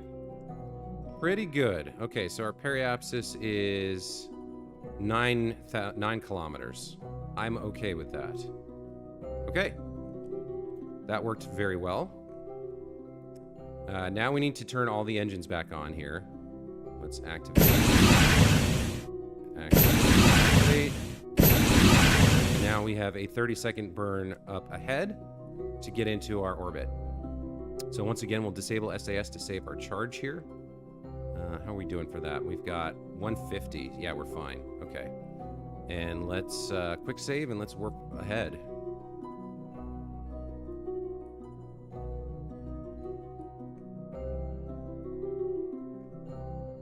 And let's see Minmus arriving.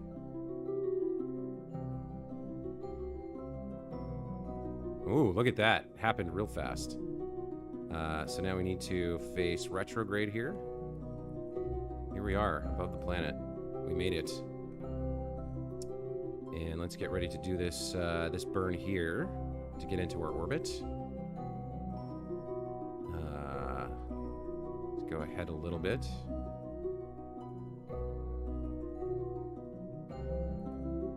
Okay, here comes the burn in 5, 4, 3, 2, 1.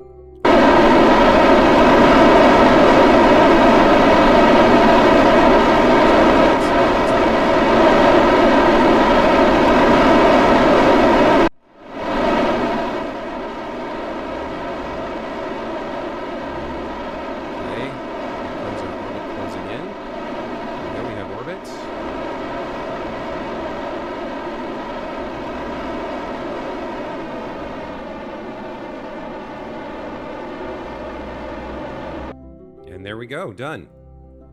We are in orbit around Minmus. Very nice. Those engine activation sounds are legit. Yeah, no kidding. All I did was look at where my mic level usually peaks and lower game output peak a little bit below that.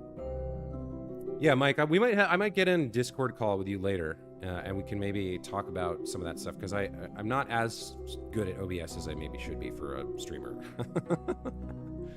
The audio stuff was all new to me. I did manage to set up the ducking filter. It sounds like I got that right.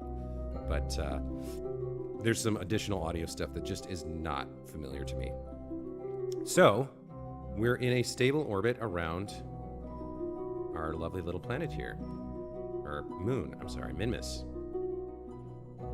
Our lander has arrived with 1,850 DV. That's more than enough to land, get back into orbit, and rendezvous with the Science Station 1. So, the next question is, where do we want to land? And I think the answer is we want to land right around here, I think, because the sun is turning, right? So what is our orbital period? 51 minutes? That's not that much. Okay. So hang on, I'm going to do a quick save one more time, and we're just going to go advanced time and see how fast Minmus rotates in the time we get around here. Yeah, not that much.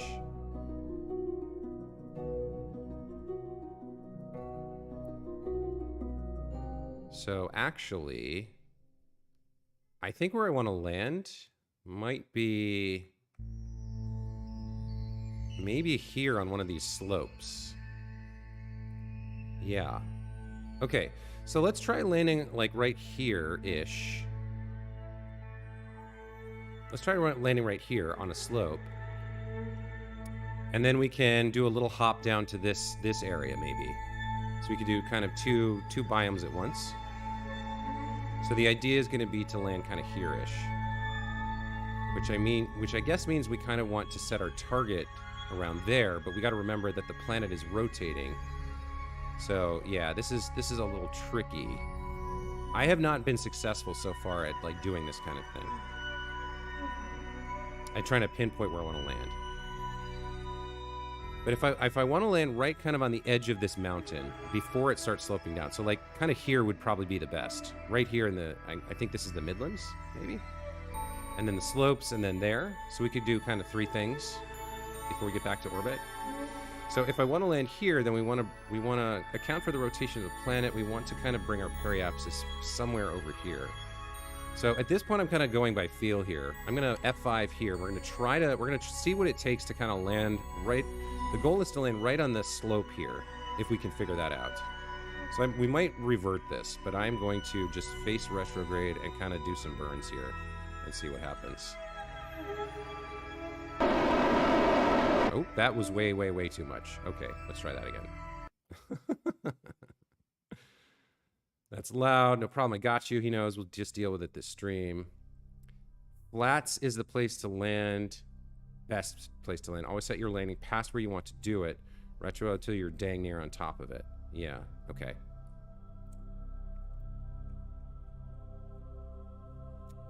So like I was saying, I want to land here-ish.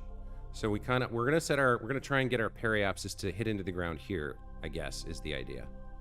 Let's face retrograde, and let's throttle slowly here. So the planet's gonna rotate, and I want to land about here, so I guess we'll try going like, try to aim for something like that.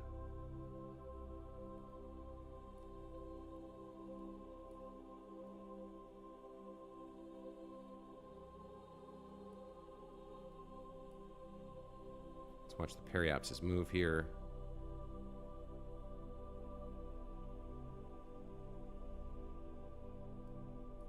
We want it to move past this. Is it inside the planet now? Okay, so that's way too early for me to be doing that burn. That's the answer. All right, so let's get a bit closer. Let's zoom in. Let's come over to like here. And then set up our descending burn.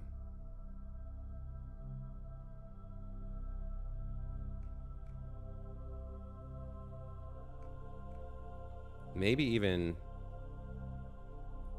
Are we trying to get there? Yeah, maybe even closer. Let's actually come to periapsis here.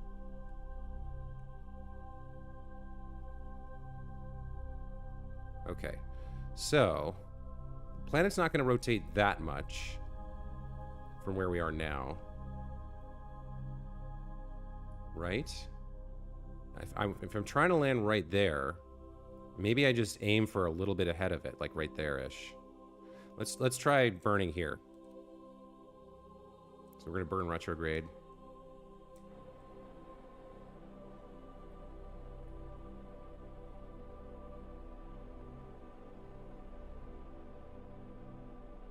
It's gonna have to loop around, right?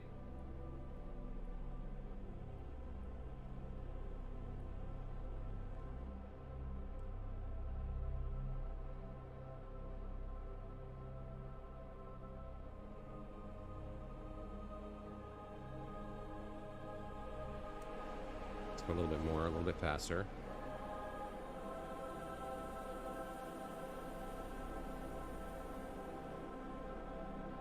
Okay, here it comes.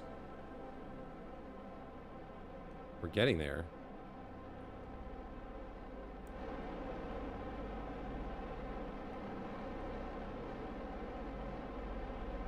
I think we'll aim for... We're trying to land there, so I think we'll kind of aim for, like, around here, just like a few degrees ahead. Because we're going to burn more to slow down.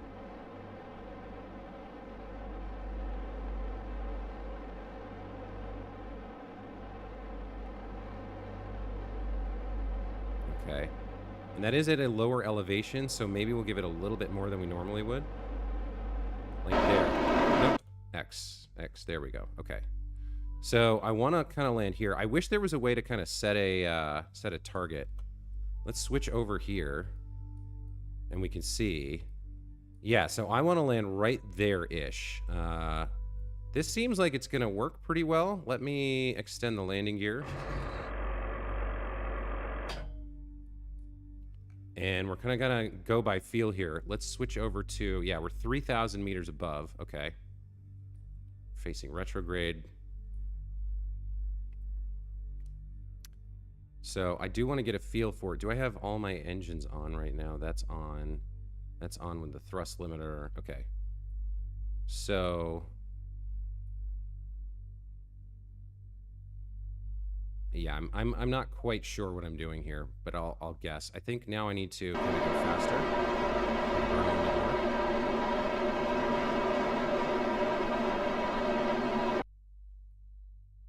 Okay, this is going to take us down. I think now we're going to kind of land on here. We're only moving at 73 meters per second. We're dropping. That's good. I think I might need a little bit more of a burn here. Let's get down to like 50.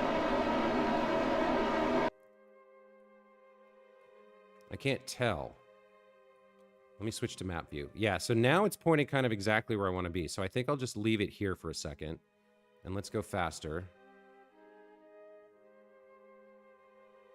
It's down to around like 2,000 meters. Okay. So we're still moving pretty fast. But we saw that the burn can drop it pretty quickly. Let's make sure we don't crash.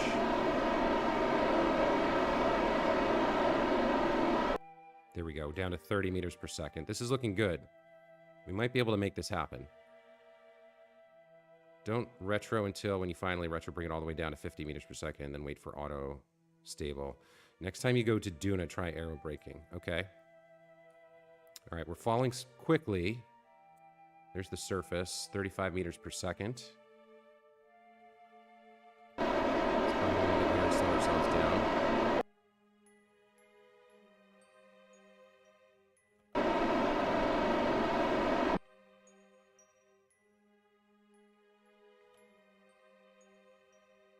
Okay, let's get down to like 150. Again, slow ourselves down. Okay.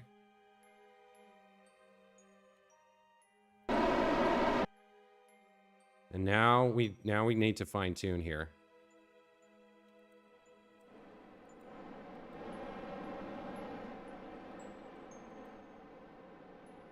Okay.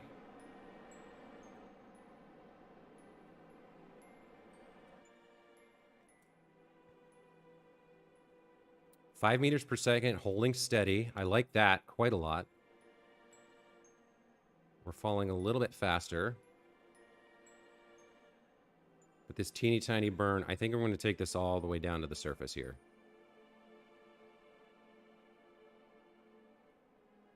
This is looking good. This is looking real good for landing.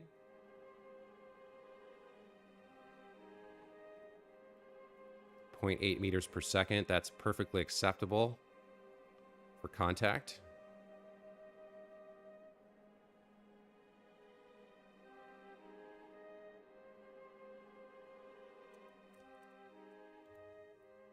Hey, we did it. We've landed on Minmus with 1,600 meters per second of DV to spare. Very nice. Very nice.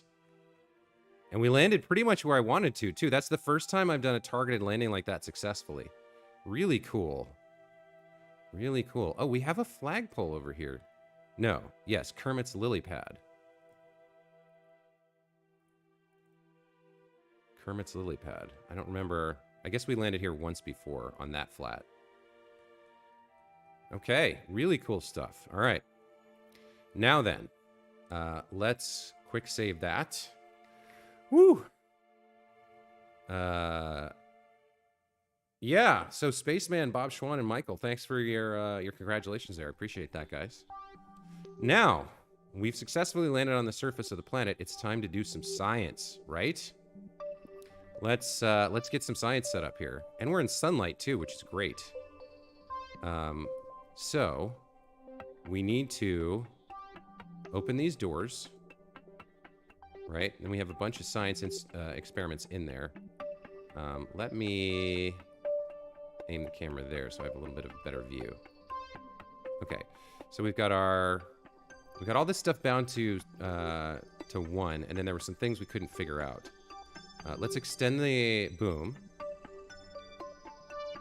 for the whatever that thing is, the magnetometer. All right, so we're going to start with a crew report. We're going to find out exactly where we are. Crew report from Minmus Lowlands. Record the crew's assessment. Very good. Okay, keep that. And now, let's see. This thing, surface scanning module. Oh, look at all this information. Body Minmus, biome Lowlands, latitude and longitude, or on the surface 10.25%. So I don't think run analysis was in our group, right? That was one of the things we couldn't figure out. And then this thing, well, okay, let me use our action group here. I'm going to hit the 1 key now, and all of those things are going to happen. So we got the material study from Minmus Lowlands. We got the atmospheric pressure scan, 60 science there. We got the temperature scan. We got the seismic scan. We got the mystery goo observation. So all that happened automatically. I don't have to go fiddling around with it. So we did the material study.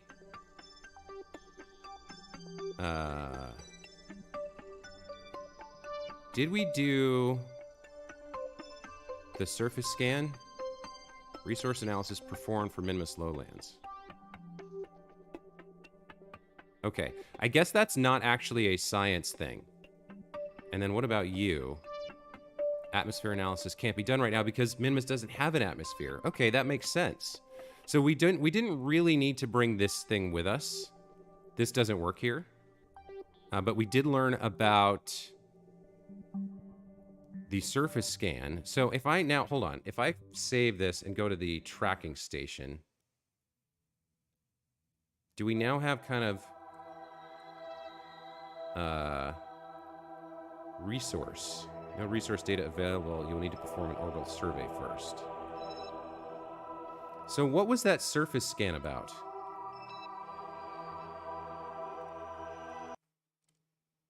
Grab some dirt, plant that flag. Yeah, we're going to do all that. Believe me, you guys. We're definitely doing all that.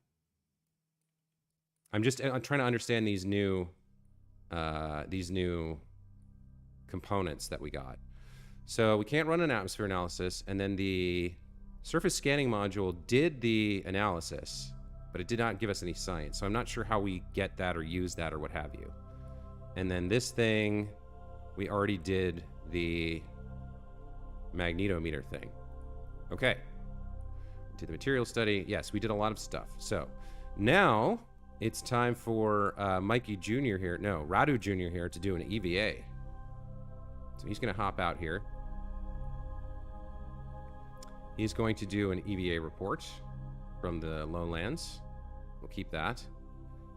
He's going to collect the data and restore the materials bay so that we can run it again at another location. I want to do the same thing if I can with the goo.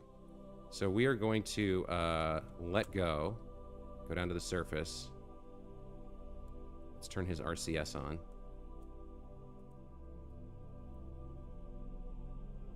Okay. Now, he's going to do a couple things on the surface here. He is going to...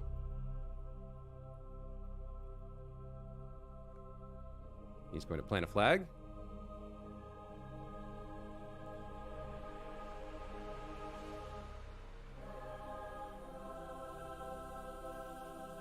This is Minmus Lowlands. It was Lowlands, right?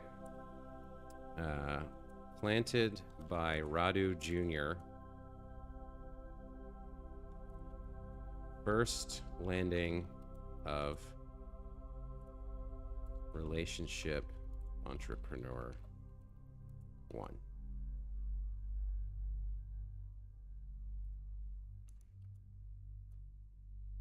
There we go. Now, the next thing he's going to do... Oh, where is his... Why does he have a Why does he have a parachute? No, you weren't supposed to have a parachute. You're supposed to have the Ava Science Kit. Ah, it screwed me. It reverted my change there. He was going to hit a golf ball on the moon. Do the scan in orbit. He can't do that because he's not in polar orbit. Yeah, we have to do the Ava or the polar orbit for that thing. We can take a surface sample here. Why does he have a backpack? I put Ava kits on them for a reason.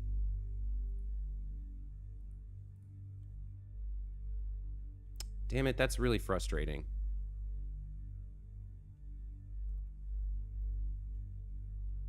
Okay, I think we will switch over here. What do you guys have?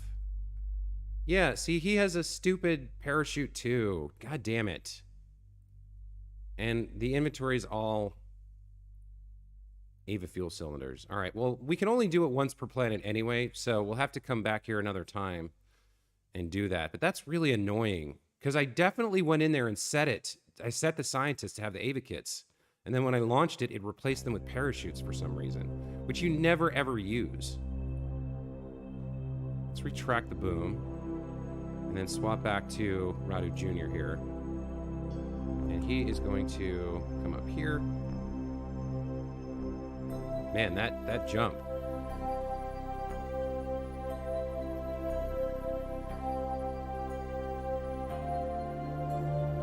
Let's see if we can get him to that ladder.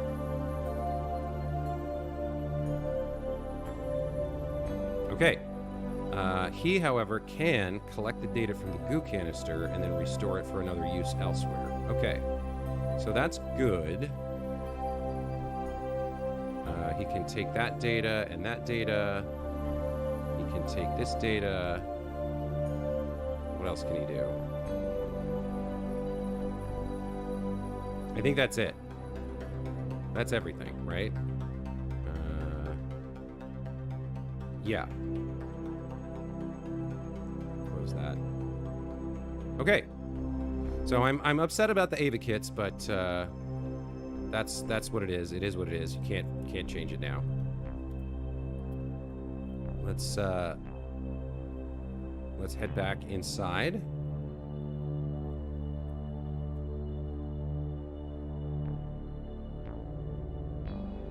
And board. Okay. So, we got our first landing here on the lowlands. Now we think we make our way closer to the edge here and get over to the slopes. Now I do have one problem. So specific impulse of the spark is 320. Specific impulse of the ant is actually less than that? Huh. Well, okay. I want to see if I can shut down the sparks. Shut down the spark. Shut down the spark. I want to see if I can hover with just the ants here, just the 3 ants. It should be enough. The gravity here is super low, but they burn through a lot less fuel, I think, than others. Now, where do we want to go here? We want to go that way. Okay. So we want a heading. We want our window to be facing that way. All right, so let me see what it takes now to hover.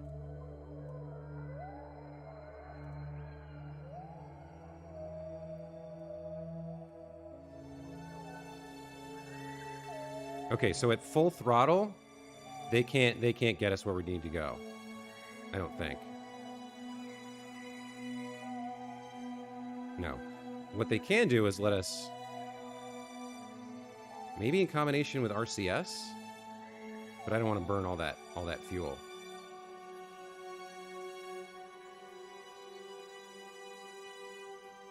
Okay, let's stop that, and let's come back down and turn these back on, and let's just limit their thrusters quite a bit.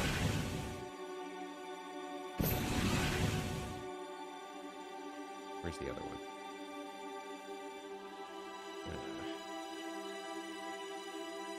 You're on, and we'll put you at like 5%, maybe?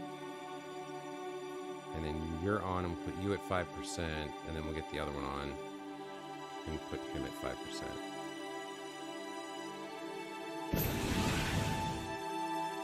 Okay. Let's try that. So the idea here is to hover, get ourselves up off the ground.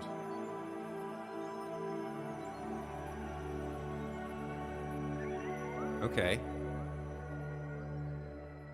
So 5% is just a little bit too light.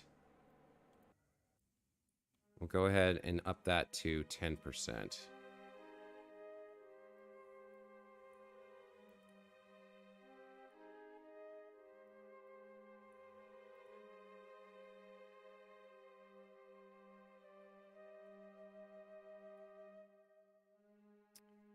So F5, and then we'll try 10%. Okay, that's kind of working. So we kind of get ourselves into a hover state where we're not climbing. And then we use RCS to navigate the where we want to go.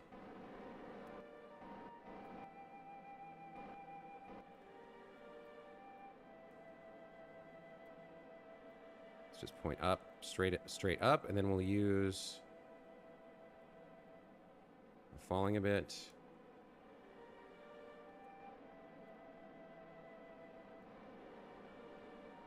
We'll just use our RCS to get going where we want to go.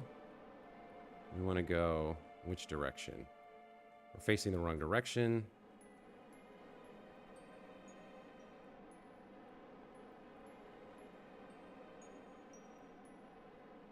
I want to face more like that way. Oops. Oh, too much. Way too much. Hold on.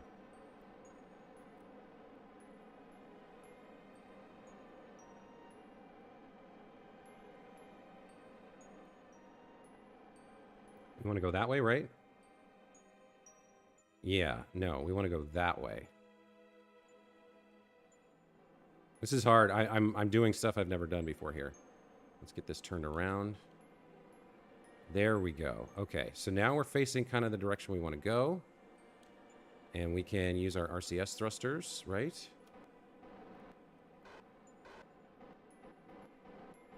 Yeah, let's go this way.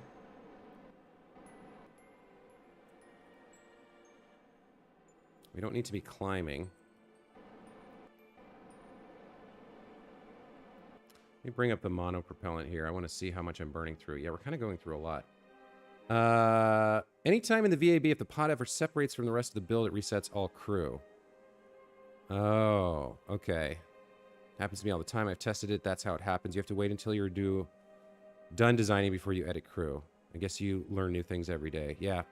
Thanks, Michael. That is a good tip.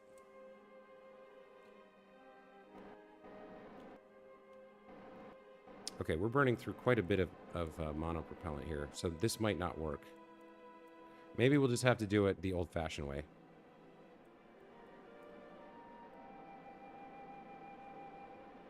Oh, and I see a flaw in my plan here. And we're going to bounce off the surface.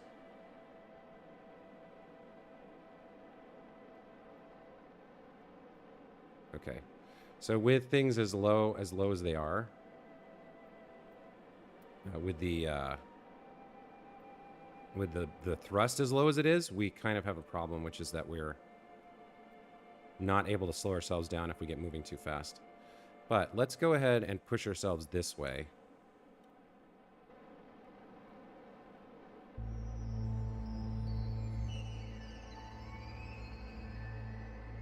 Let's get a little bit of speed up here. I think 10 meters per second is probably fine.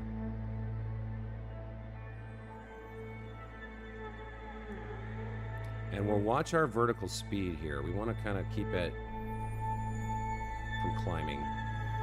Let's drop the throttle just a skosh.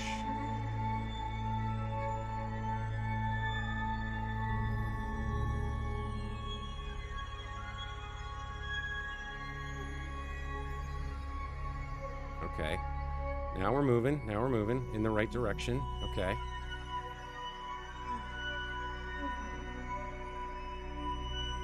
This is looking good. So my original idea was that I was going to hover in place and use RCS to move around, but the RCS isn't strong enough, and we didn't have enough monopropellant, so we're going to have to burn through fuel like this to move around. But we're not moving too fast here. And actually, I think we're right about where we want to be in terms of our motion, so I'm going to cut the engines, and I'm going to turn everything back up so that I can land safely here. I shouldn't really set it quite that low. I should just be more careful with the throttle. Let's point retrograde. And let's slow down just a bit.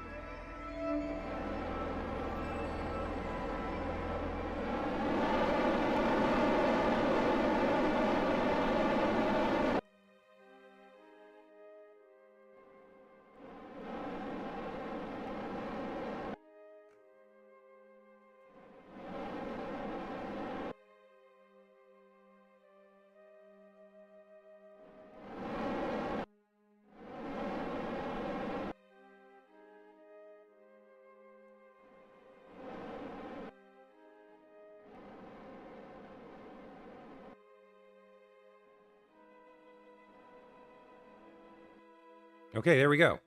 So now to find out if this is indeed another biome, I think it should be. Now we might not be close enough to the edge there, but let's check.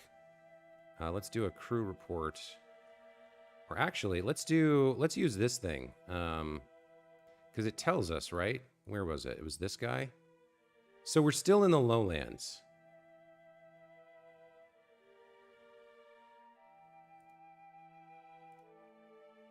We're still in the lowlands. We're not on the slopes yet, so we need to go further to the edge here. Okay. Guess we burn through a little bit more DV. Spaceman, take care. Thanks for stopping by. Hope I didn't miss you there, but have a good night.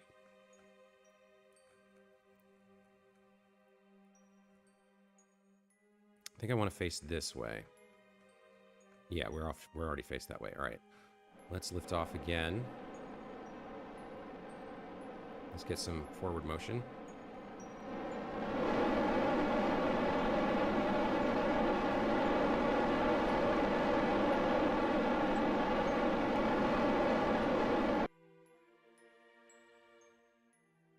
And fix things around.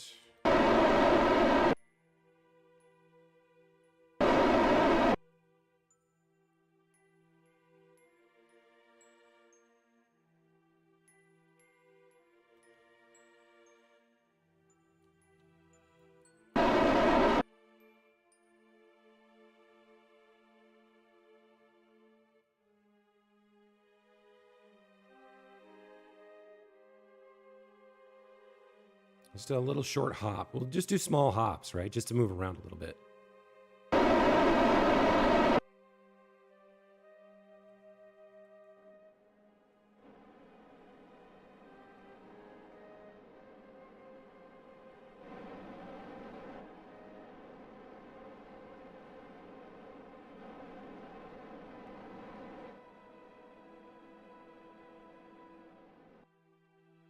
Okay. And now where are we? Minmus slopes. All right, so we've made it to another biome here. Let's run analysis on the slopes and let's perform a bunch of science. Okay, so crew report. Hold on. Let's have Bob EVA, or no, Radu can EVA. He can collect all the data and then store all the data. And now we should be able to do a new crew report, right? If I reboard. Crew report. There we go. Crew report from Minmus' slopes. Very nice. So that works. Let's go ahead and extend this boom. And let's open this bay. And then I'll hit the 1 key again to do my action group. And we get 5 things. We get the material study, the pressure scan. Oh, we can do an atmospheric pressure scan. There's no atmosphere, right? Okay. Temperature scan, seismic scan, and mystery goo observation. So that just leaves... we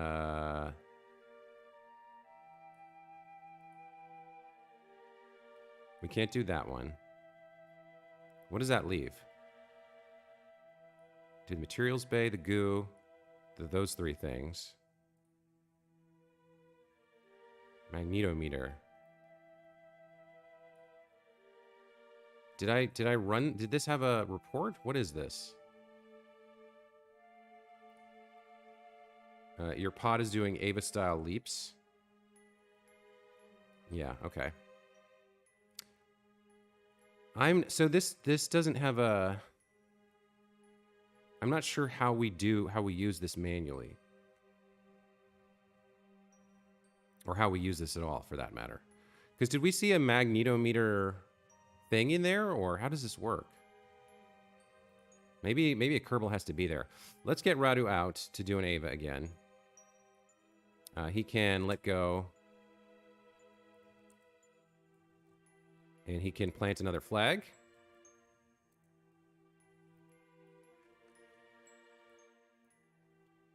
He can do an Ava report. He can plant a flag.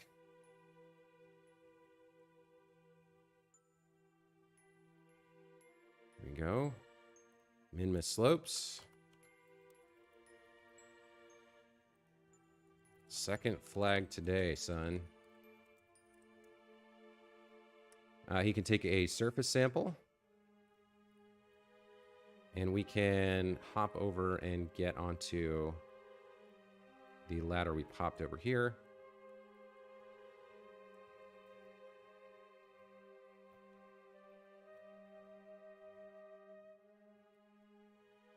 Okay, so I'm not sure what this magnetometer is for. How does it work? You know, I'm not quite clear. You know what? It's just us here in the chat. We can go find out. Let's go ahead and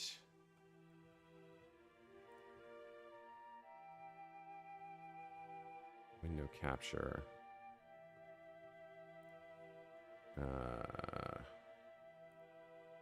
Window capture. Chrome. There we go. Okay. Let's go ahead and look this up. KSP magnetometer boom. Magnetometer boom is a scientific instrument used to analyze magnetospheres. It can perform a magnetometer report. Magnetometer report. Radially mounted on a vessel, once placed, it can be extended. When fully extended, it has a length of meters. The boom can collide with other terrain parts, can be used to lift, can be broken. Right-clicking on the magnetometer boom will reveal an option to run magnetometer report. The boom must be extended to perform. It can only hold one experiment at a time. Held report must be removed before new one can be performed. Unlike other instruments, the magnetometer boom can only collect 2 experiments per celestial body, one from low space and one from high space. Okay, so we can't do it on the surface. Its copy percentage of 100, bringing a single report back to Kerbal will collect all available science points. Okay.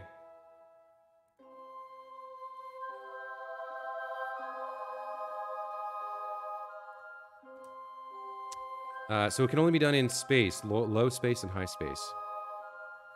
Soil sample, you don't actually have to touch the ground for it, just Ava on ladder. Ah, okay. So this, again, this was something I would just grab because it was new. I didn't actually understand how it worked, but that's fine. We can actually use this when we get back into orbit. And then the atmosphere analysis doesn't work because we don't have an atmosphere. We did the surface scan. And we can now reset things. So we can collect the data here, collect the data here, collect the data here, collect the data here. Then we can reset the material, or the goo, the mystery goo. We can collect the data from the Science Junior and restore it. That looks good. And I think we're done here. Let's let go.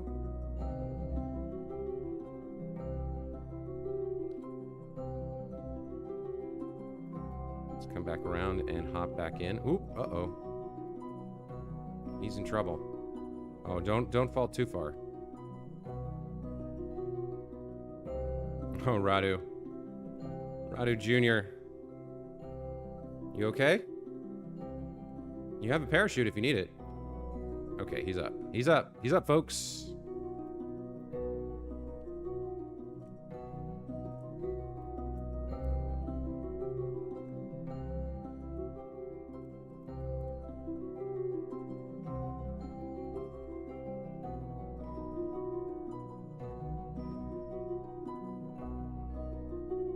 All right. So that's two biomes done. I think now we hop down to the flats down here and see what that's all about. Okay. Let's go ahead and get a little altitude here.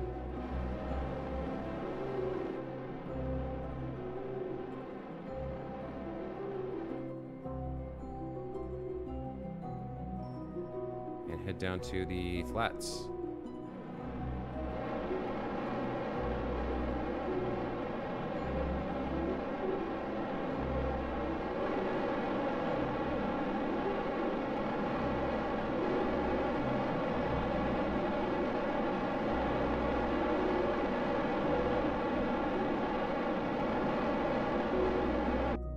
More than enough DV to spend on this burn. Oh, we forgot to close that. It's a cool gadget, though. Magnetometer is an inception wiener. Wiener within a wiener. Yeah. I mean, I don't know why space has so many dicks in it, but it just does, right? All right, let's point retrograde here. Where are we actually going to end up landing? Looks like somewhere over here. Looks good. So this is great. We're going to get to do 3 biomes in one landing. And I think after that we need to get back into orbit because I'm not quite sure how much it's going to take us to rendezvous with the science ship. Because men built it, of course, yeah. I mean, they have like cave paintings of guys drawing dicks, and they have like the Romans drew dick graffiti and everything. Like it's just something about dudes and liking to announce their manliness, I guess.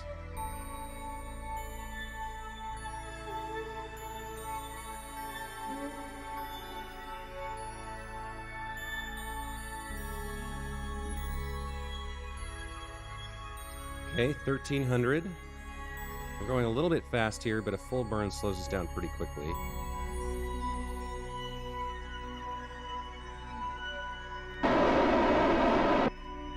That surface looks a lot closer than it actually is.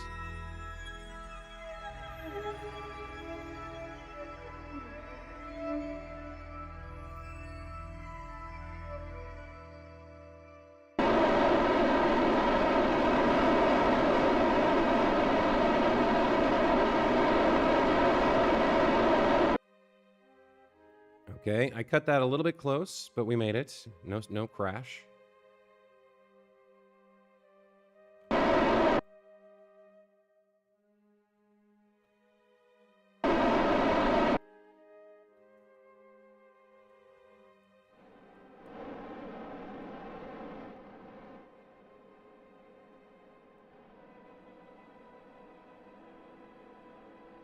Going well, going well. Third landing of the day.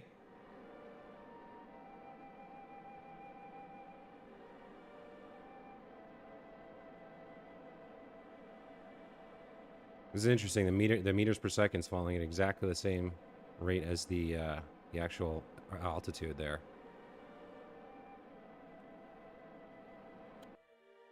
And there we go. Third landing. Nice. This is cutting it a little bit close to get back to the station, so we're going home after this. Let's go ahead and double check what biome we're in. That's the parachute. We're in the flats. Okay? That's fine. So we don't need to extend the magnetometer. That's not going to do anything for us. But we can run all the science. Okay, so we got the material study. the atmospheric pressure scan, temperature scan, the seismic scan. Faint seismic waves are detected. The mystery goo. And did we get the... Yeah, we got the temperature, right? We got everything. Okay. So we have... We actually only have 5 experiments, right? Or do we have more than that? Because we have... So we have material study, mystery goo, pressure and temperature, and then we have the seismic thing. And we can't run that. We can't use that. What about this? Run analysis. Right. This is a resource analysis. So this is not the same as science, but it is worth doing, I think. I don't know when we're going to use the resource analysis, but we've done it. Let's have a crew report. Oh, hang on. Let's take the data.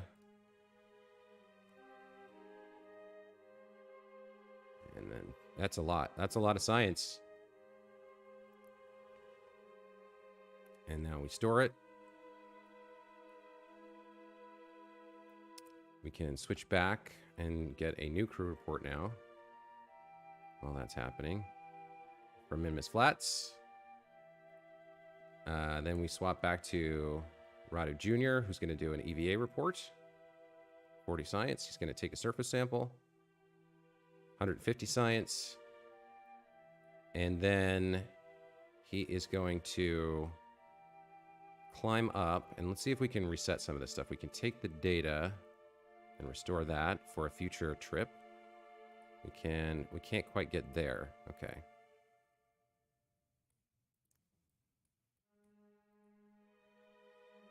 So we do need to go around to the other side here. Let's let go.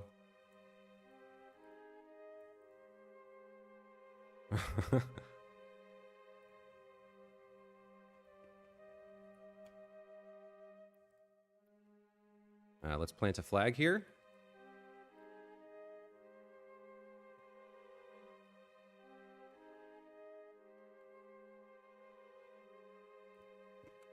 Minmus Flats. Flat biomes are lovely too. There we go. There's a boob joke for you to counteract all the dick jokes.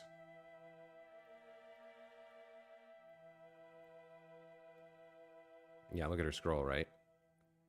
Okay. Let's head up.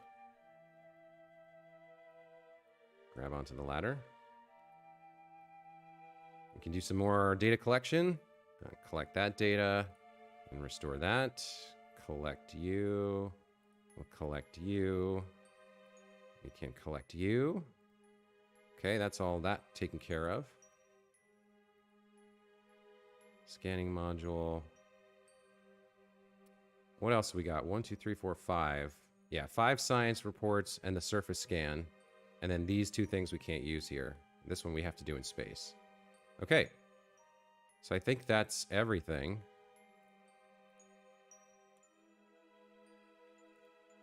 You can't have their RCS on when they're climbing, huh? F climb out, let go. Oh, there we go.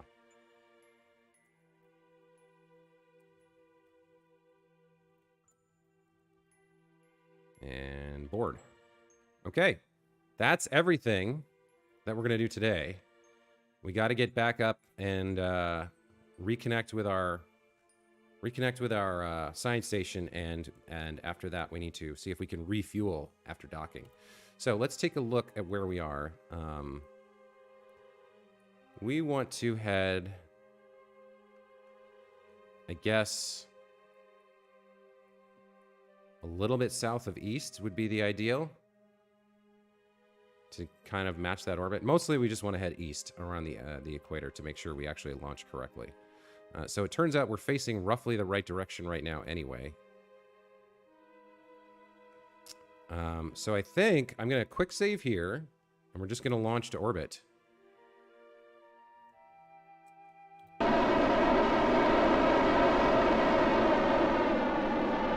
We don't need actually that much.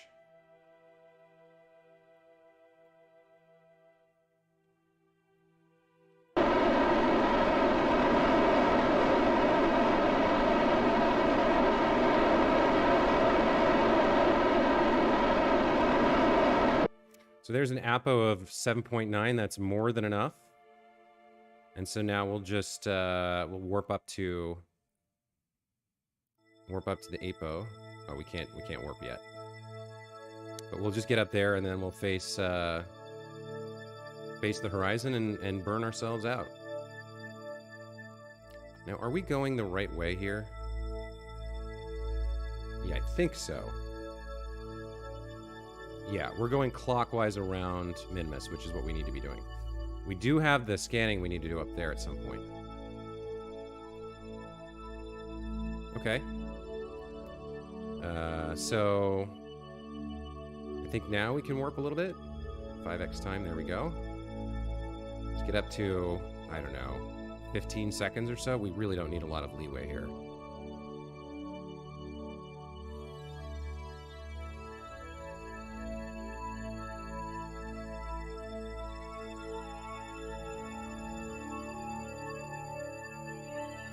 And let's start burning. Get that periapsis up.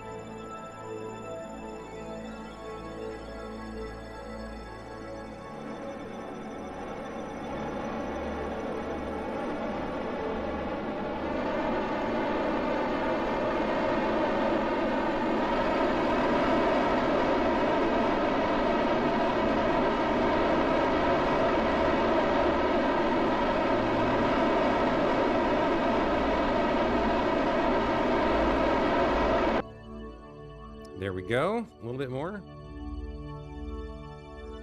7.2 and 9. There we go. Back in orbit. With 900 meters, almost 1,000 meters of DV to spare to try and connect up. So I don't know how that's going to go. I don't know how the docking's going to work. But while we're here, let's extend the boom here. And let's run that magnetometer report. We're in low orbit over Minmus here. Okay, magnetometer report while in space near Minmus. So we want near and then in high. Trace magnetic fields are magnified by this sensitive instrument and measured in real time as you orbit near this celestial body. It's almost like hearing the heartbeat of a planet, knowing if it's dead inside or if something is churning. 180 science, fantastic. Love that. Retract the boom. And was there anything else we could do with these other things? The surface scanning module. Or surf too high. Yeah, I think you have to be on the surface to do that. Or maybe you could do it in a really low orbit. I'm not sure. And then this one... No, this one can't be done right now. Okay. Still. That's cool. Now we got to figure out how to intercept the Science Station 1. Okay. F5. G is hotkey for gears. Oh, really? I didn't know that. So G. Look at that. Oh, and there's a gear action group as well. I knew about the gear action group. Okay. Let me check my status here. These are all on, right? Oh, the ants are thrust limited? That didn't turn out to be what I needed at all. Let's put that back up.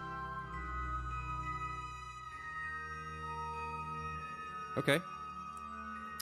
So, intercept. We're going to set Science Station 1 as our target. And we need to get our AP out to touch, at least touch one edge of this. So let's set up a maneuver to do that.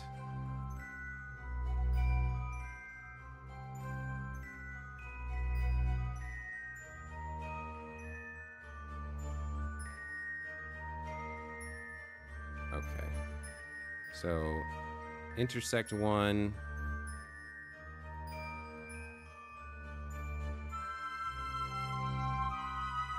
Got just a little bit of an intersection there. And we can see the target position is going to be up there, but it's fine because this is we'll go around a few times. The other thing we probably want to do is fix our ANDN, but we'll do that after this burn. So we'll spend 22 meters of DV to get an intersect with the Science Station's orbit. Let's start there. So this is going to be a prograde burn. And that's a 2-second burn. We want a little bit more precision than that, so I will actually come here and turn these down a bit. Let's see what happens if I actually shut down these ones. What are we looking at?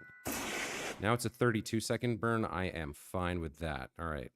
Let's quick save again, and let's get started here. Okay.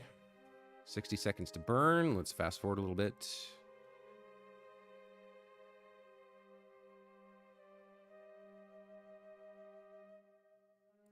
Okay, here comes the burn.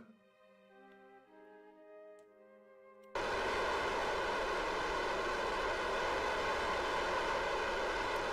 can see our orbit coming over here to do the intersect.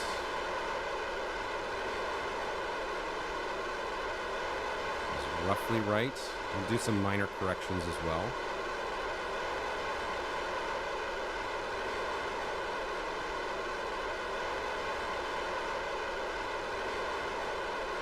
Let's just get close and then kind of tweak it as you go, I think. There we go. That's fine. Okay. Let's now come over to the descending node and fix our inclination. Let's add a maneuver here. We'll just do a little bit of normal, I think.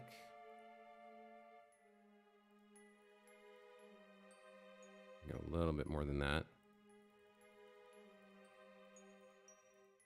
3, 2... where is it? 1. 0's right there. Okay. So this is even finer. This is right now a 6-second burn. I'd rather get it very, very close here because we're dealing with, we want to do a dock, so we want things to be as close as possible. So we're actually going to take this down to like 30%. 28 works fine. 28 and 28 for you. Okay, so now it's a 22-second burn. That's much finer control. I like that. And again, this one is pure normal. So let's face normal. How's our charge doing? Yeah, we're a little low on electric charge. We're out of the sun. But when we come back around, that should fix. Funny Bones 96. Welcome back to the channel. Good to see you again. Well, actually, I think this is the first time I've seen you, but welcome to the channel. What do you mean you burnt the water? Huh. That's a little bit of a strange statement, but okay. Face normal, and we've got a 22-second burn. I was trying to cook it, and then it caught on fire. You managed to catch water on fire? That's a remarkable achievement, my friend. Congratulations. I would write a paper for the science journal Nature if I were you. Okay, here comes our burn. 3, 2, 1, 0. Very nice. That trick of limiting the throttle to get this kind of fine control is so handy for these tiny little burns. Because when you're trying to do a rendezvous, you want to get to within 50 meters of another object, and you can't afford to be off by a second or two. Anyway, okay, so now we're in a really good orbit, and let's go ahead and start looking into warping ahead a little bit. Let's save this. And let's start warping. Let's turn SAS off. And are we getting some charge here? Let's make sure our one solar panel is facing the sun. Where is it?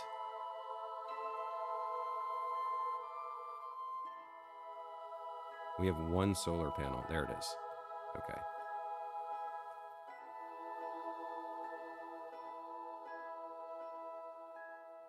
All right, so 89 is the best we can do.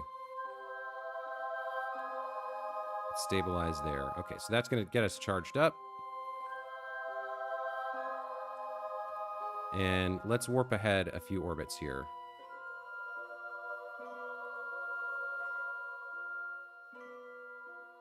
Maybe a few more than that.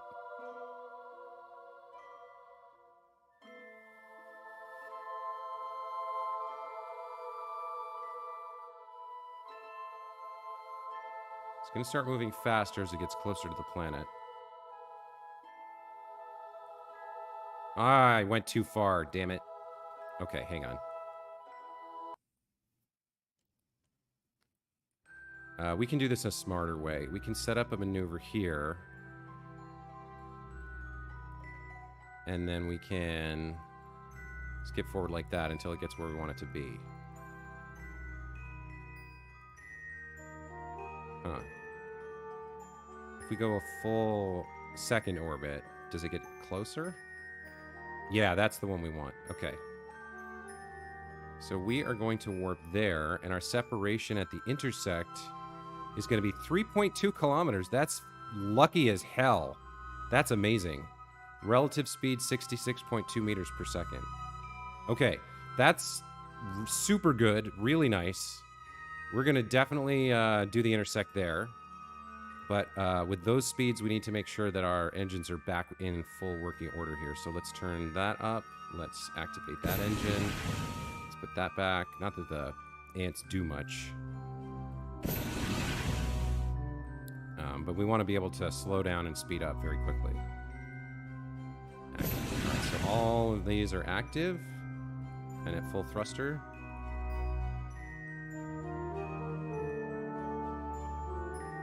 Right? Yes. Okay. Everything is good. Let's save that. And now we're going to warp to our next thing. So this is going to do a full orbit, and then it's going to come back around. Let's see. Rice is my wife's nemesis. Bro, what? Why did I hear that one meme sound? Do we need to normalize to the space station's orbit? I already have normalized to the space station's orbit, Bob. That was the first thing I did. Oh, hell no. Why did the bootleg aliens become the pibbly clickbait virus? Oh, never mind. They're fine. I'm not sure I understand what you're talking about. You may be too young for me, my friend. I may have lost the kids' lingo. I don't know what a pibbly clickbait virus is or what the bootleg aliens would be. Okay, so when we get here, we're going to be really close, within 3.2 kilometers. We've already set the Science Station 1 as our target. Yeah. So at this point, we just kind of get up here, and then we start doing some burns. So this guy is moving faster than us, I think. No, he's moving slower than us. Because, well, we can check. So here's intersect 1. The target is ahead of us. Here's intersect 2. The target is further ahead of us. So it's actually moving faster than us at the moment. Right, it has a larger orbit, but because we're intersecting here, this is when it's moving its fastest. It's very close to its periapsis.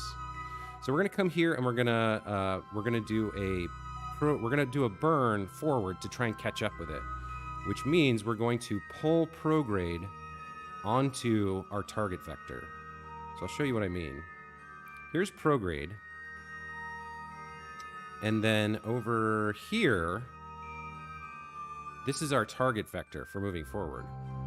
So what we want to do is we want to position ourselves, and it'll be a little bit different. We want to position ourselves so that when we burn, whenever we burn, whatever direction we're pointing at, prograde gets pulled towards our point of or this like indicator, this V thing with the dot in the middle.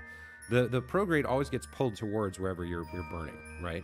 Which makes sense, because eventually, if you accelerate enough, you're going in a straight line in the direction you're pointing, and prograde is right in front of you. So we want to burn in such a way that we pull prograde onto this target marker. So if we point at it directly, actually, that will work pretty well because we're far away for a good chunk of it. And then when it's closer, we'll move even further like this and pull prograde directly onto the marker. So that's the idea. And if we end up going too fast to getting past it, we would do the opposite. We would come around to retrograde. Oops. And we would push retrograde like this. We would burn this direction. It would push retrograde away from us and onto the direction of that target, which is the like reverse target thingamajig. So anyway, we are going to leap forward a bit. I think we're going to come right up close to the intersect. Let me quick save just in case. Let's warp here.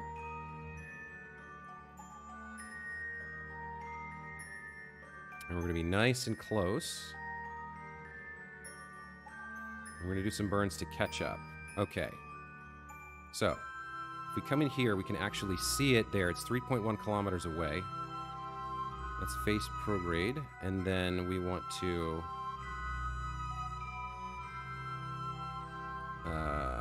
wait a minute. Where's the other thing? It's getting away from us. Yeah. So we want to pull prograde onto...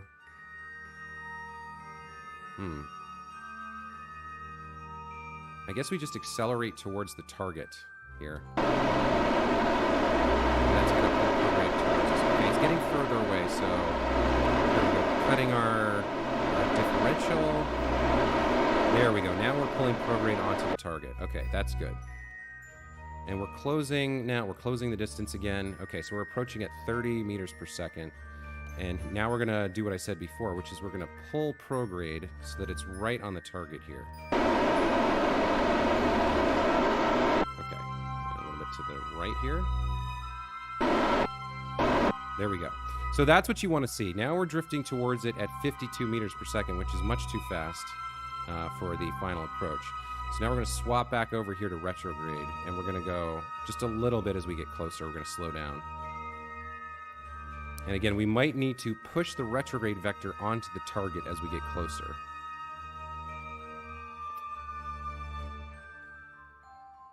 Never mind, they're fine. Thought it was Minmus, my bad. And Funny Bones took off. Well, it was fun talking to you for a few minutes, Funny Bones. Thanks for stopping by. Okay, it's still pretty well aligned here. We do need to start planning a slowdown. We've got 2,300 to go. And we're going to have a little bit of fuel left over. So what did we launch with? 1,200? We'll see how much we have left. All right, we need to start slowing down. Okay. 40 meters per second, 1.3 clicks. 25 here. We're still on target, but you can see it's starting to drift a little bit.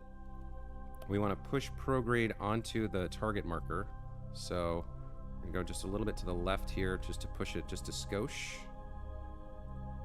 And you can see there, it moved the retrograde marker more closely to align.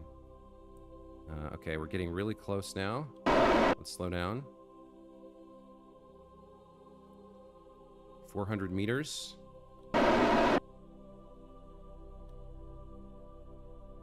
350.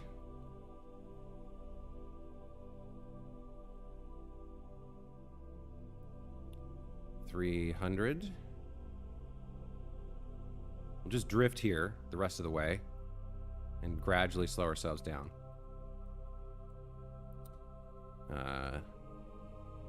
200 meters away.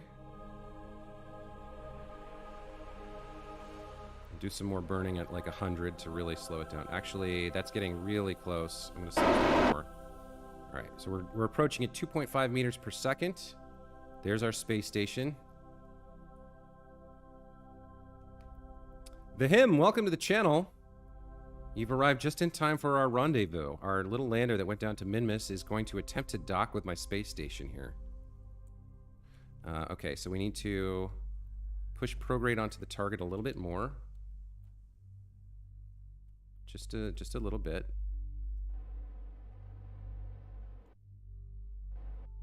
There we go. Okay, approaching. All right, we're almost within 50 meters here, so we're going to really slow it down a little bit here.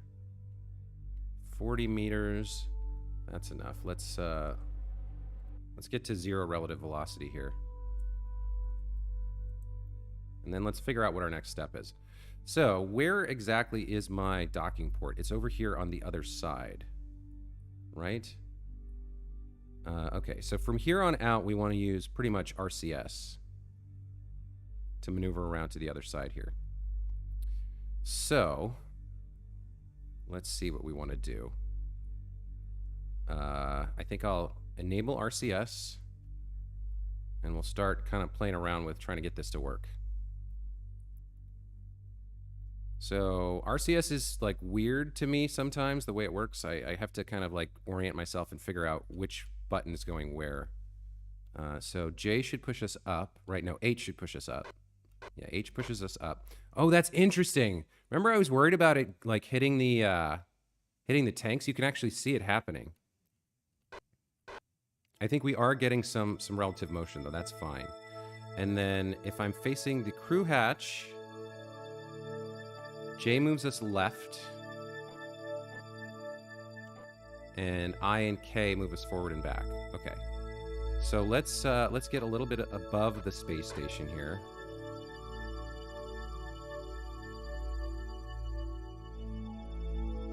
Let's get some relative motion. Okay, this is looking good. Start moving forward a little bit.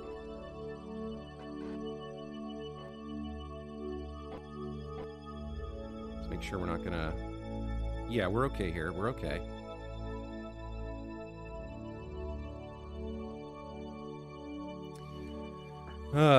Why the hell was Sans Undertale in the chat, and how do you even burn water? Don't ask, we don't know. Yeah, he was a little... I'm not sure what was going on there. Let's get a little bit more motion going here.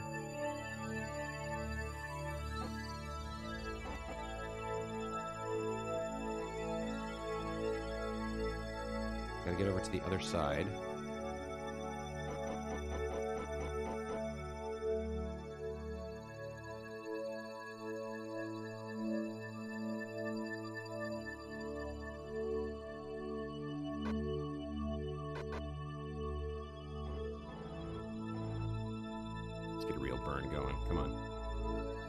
You don't want to be too impatient, but I also don't want to sit here for 15 minutes trying to get this to happen. This translation looks like it's going to work pretty well. We might be just at the edge of that thing. Ooh, that's close. Okay. Look at that. Wow. That is cool, man. That is so cool. Okay. Let's push forward a little bit. Let's see, let's go like this. And let's arrest some of this motion now. Okay. Let's see if we can make this happen. We need to go this way.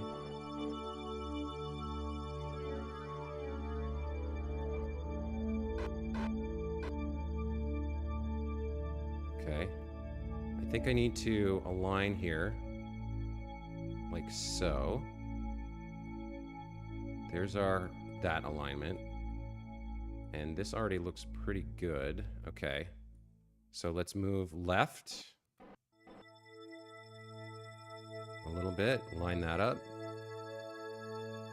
Let's get a little bit closer in now. That's looking good. Cease that lateral motion a little bit. We're a little bit too high up, so let's move forward.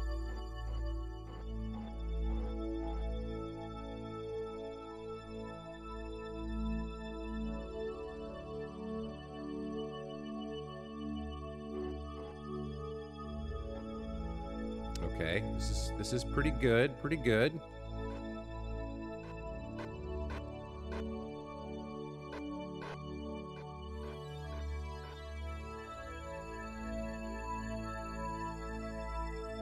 Slow down a bit.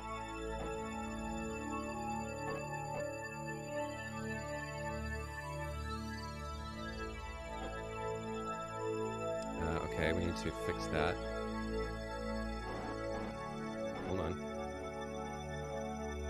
Come on. Just a little bit. A little bit. Stop there.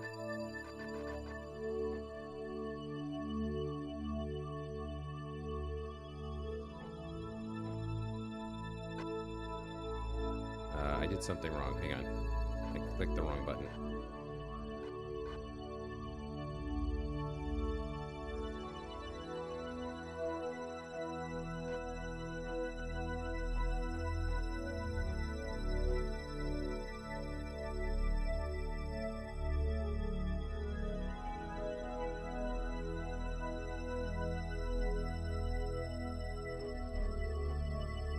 Okay, I think we're there. Let's push in.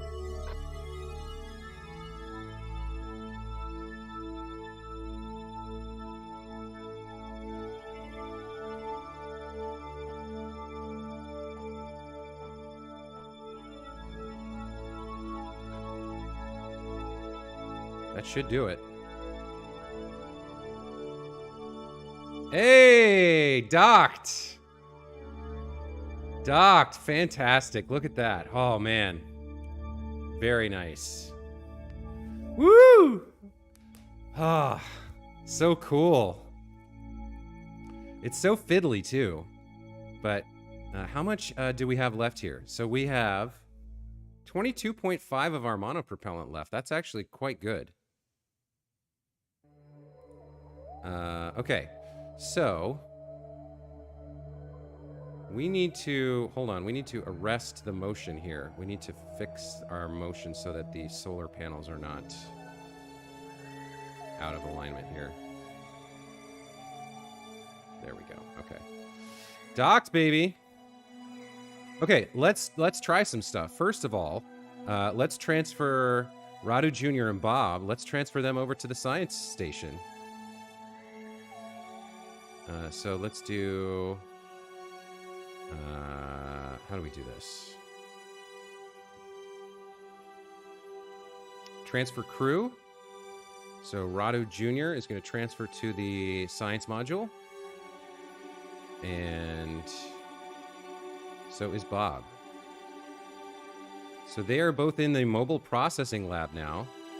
Very cool. Let's take a look at our units here. So we've got... For liquid fuel, yeah, we do have some left in here, so we can do a transfer. So I'm going to, let's see, I'm going to right-click over here. And then I'm going to Alt-click here. Alt-right-click? Yes, okay. So I think we put this to in. There we go. Ooh, that's so cool.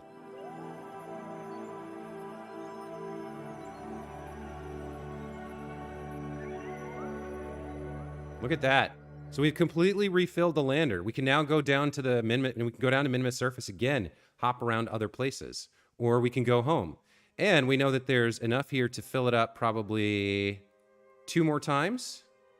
So like the last little bit of this and a chunk of this one, we could fill it up to the brim 2 more times. So cool. So cool. Let me catch up with the chat here. Take your time, don't F it up. Bob Schwan says, well, you don't want to bang either. No auto club out here, and awesome, thank you. Could you imagine listening to NASA Ava and hearing, hang on, I pressed the wrong button. Okay, now, let's think. Refine electric charge here. Okay, so, what I do want to do... Oh, we have a contract complete. What was that?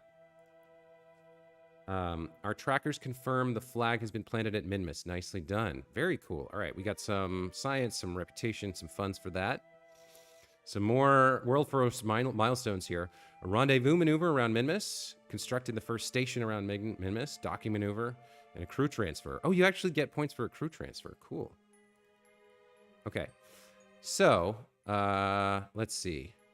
If I right-click on the command module now, actually, you know what else we could do? Where's that thing? If I extend this, can I run it again?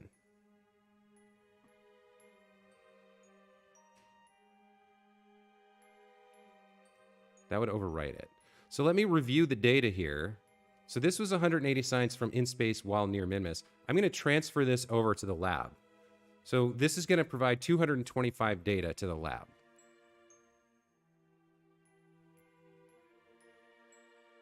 Now it's retracting. Now, can I run it again? I can. Okay, so let's extend the boom and run it again. This is in space high over Minmus, so this is a different report.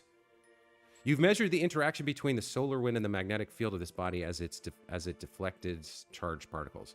So we're going to throw this in the lab as well. This is another 141 data.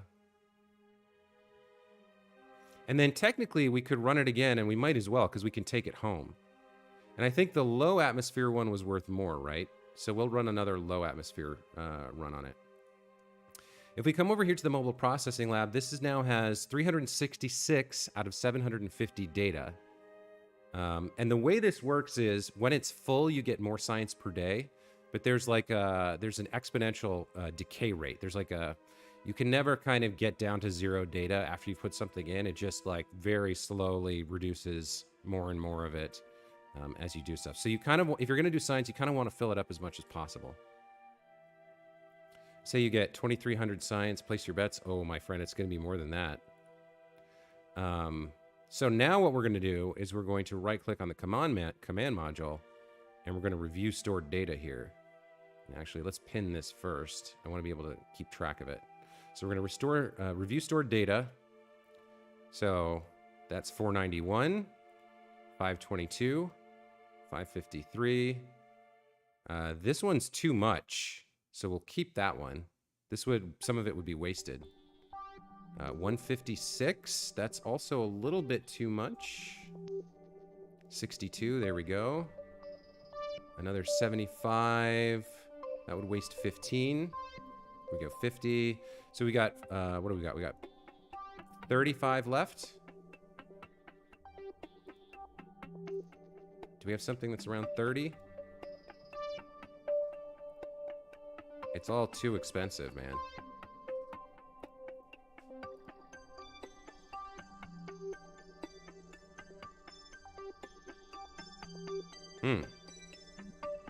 I suppose we can do another crew report? No. What's the cheapest thing we've got?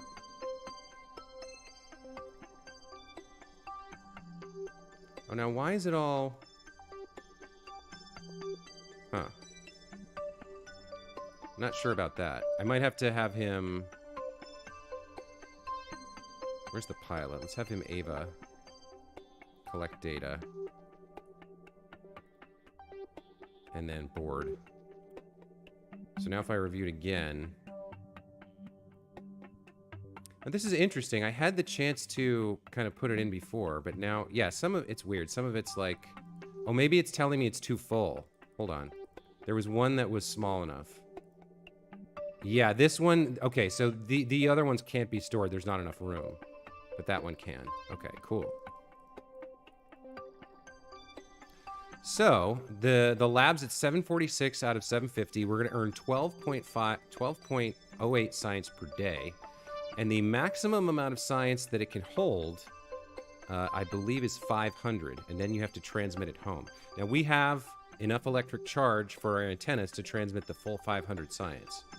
So, at 10 days, we'll have 120. At 30 days, we'll have 360. At 40 days, we'll have 480. And actually, it'll be slightly less than that because, again, this rate decays. But let's do... Yeah, let's do 40 days. Okay, so I'm going to quick save here. We're going to zoom out. And we're going to set an alarm for 40 days from now.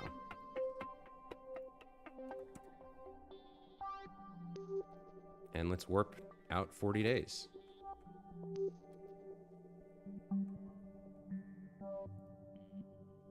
Oh, wait. I forgot something. You actually have to start researching first. Did I quick save? Yes. Okay. So we have to actually start the research first, and then do the warp. 40 days.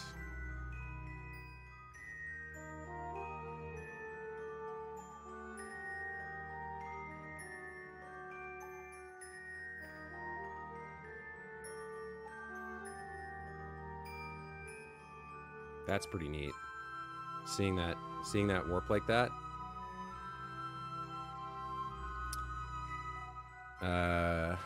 With just what we've got from Minmus, I can transmit 500 science probably 15 times. And we can go back, and we have a full tank, so we can go back down if we want to. So I think we get at least 5,000 science from this. Anyway, let's check in on the lab here. So we've generated 453 science. Very nice. let's stop research. And we need to wait for... Nope, the electric charge is already full because these solar panels are badass. So we're just going to transmit this. And it's slow as hell, so I'll jump forward. And we can see our charge. Wow, those solar panels are amazing. Keeping us completely charged through all of it.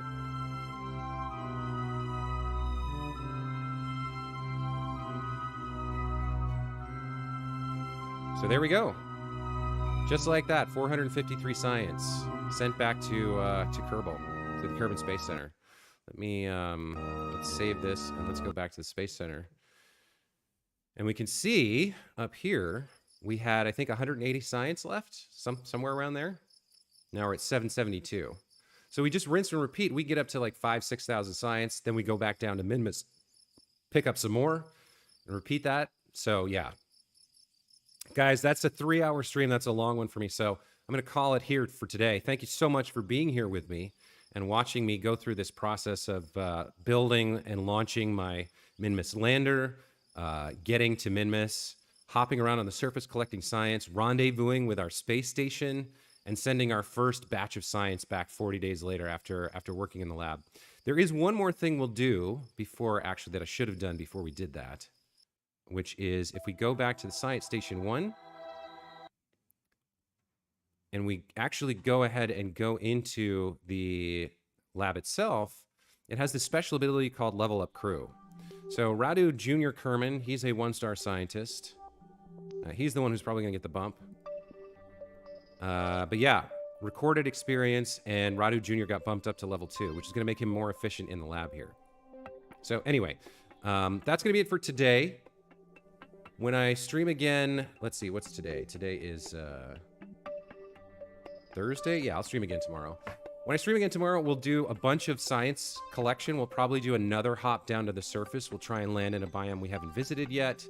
We'll collect some more. We'll spend some time warping through time to kind of process all of that and send it back.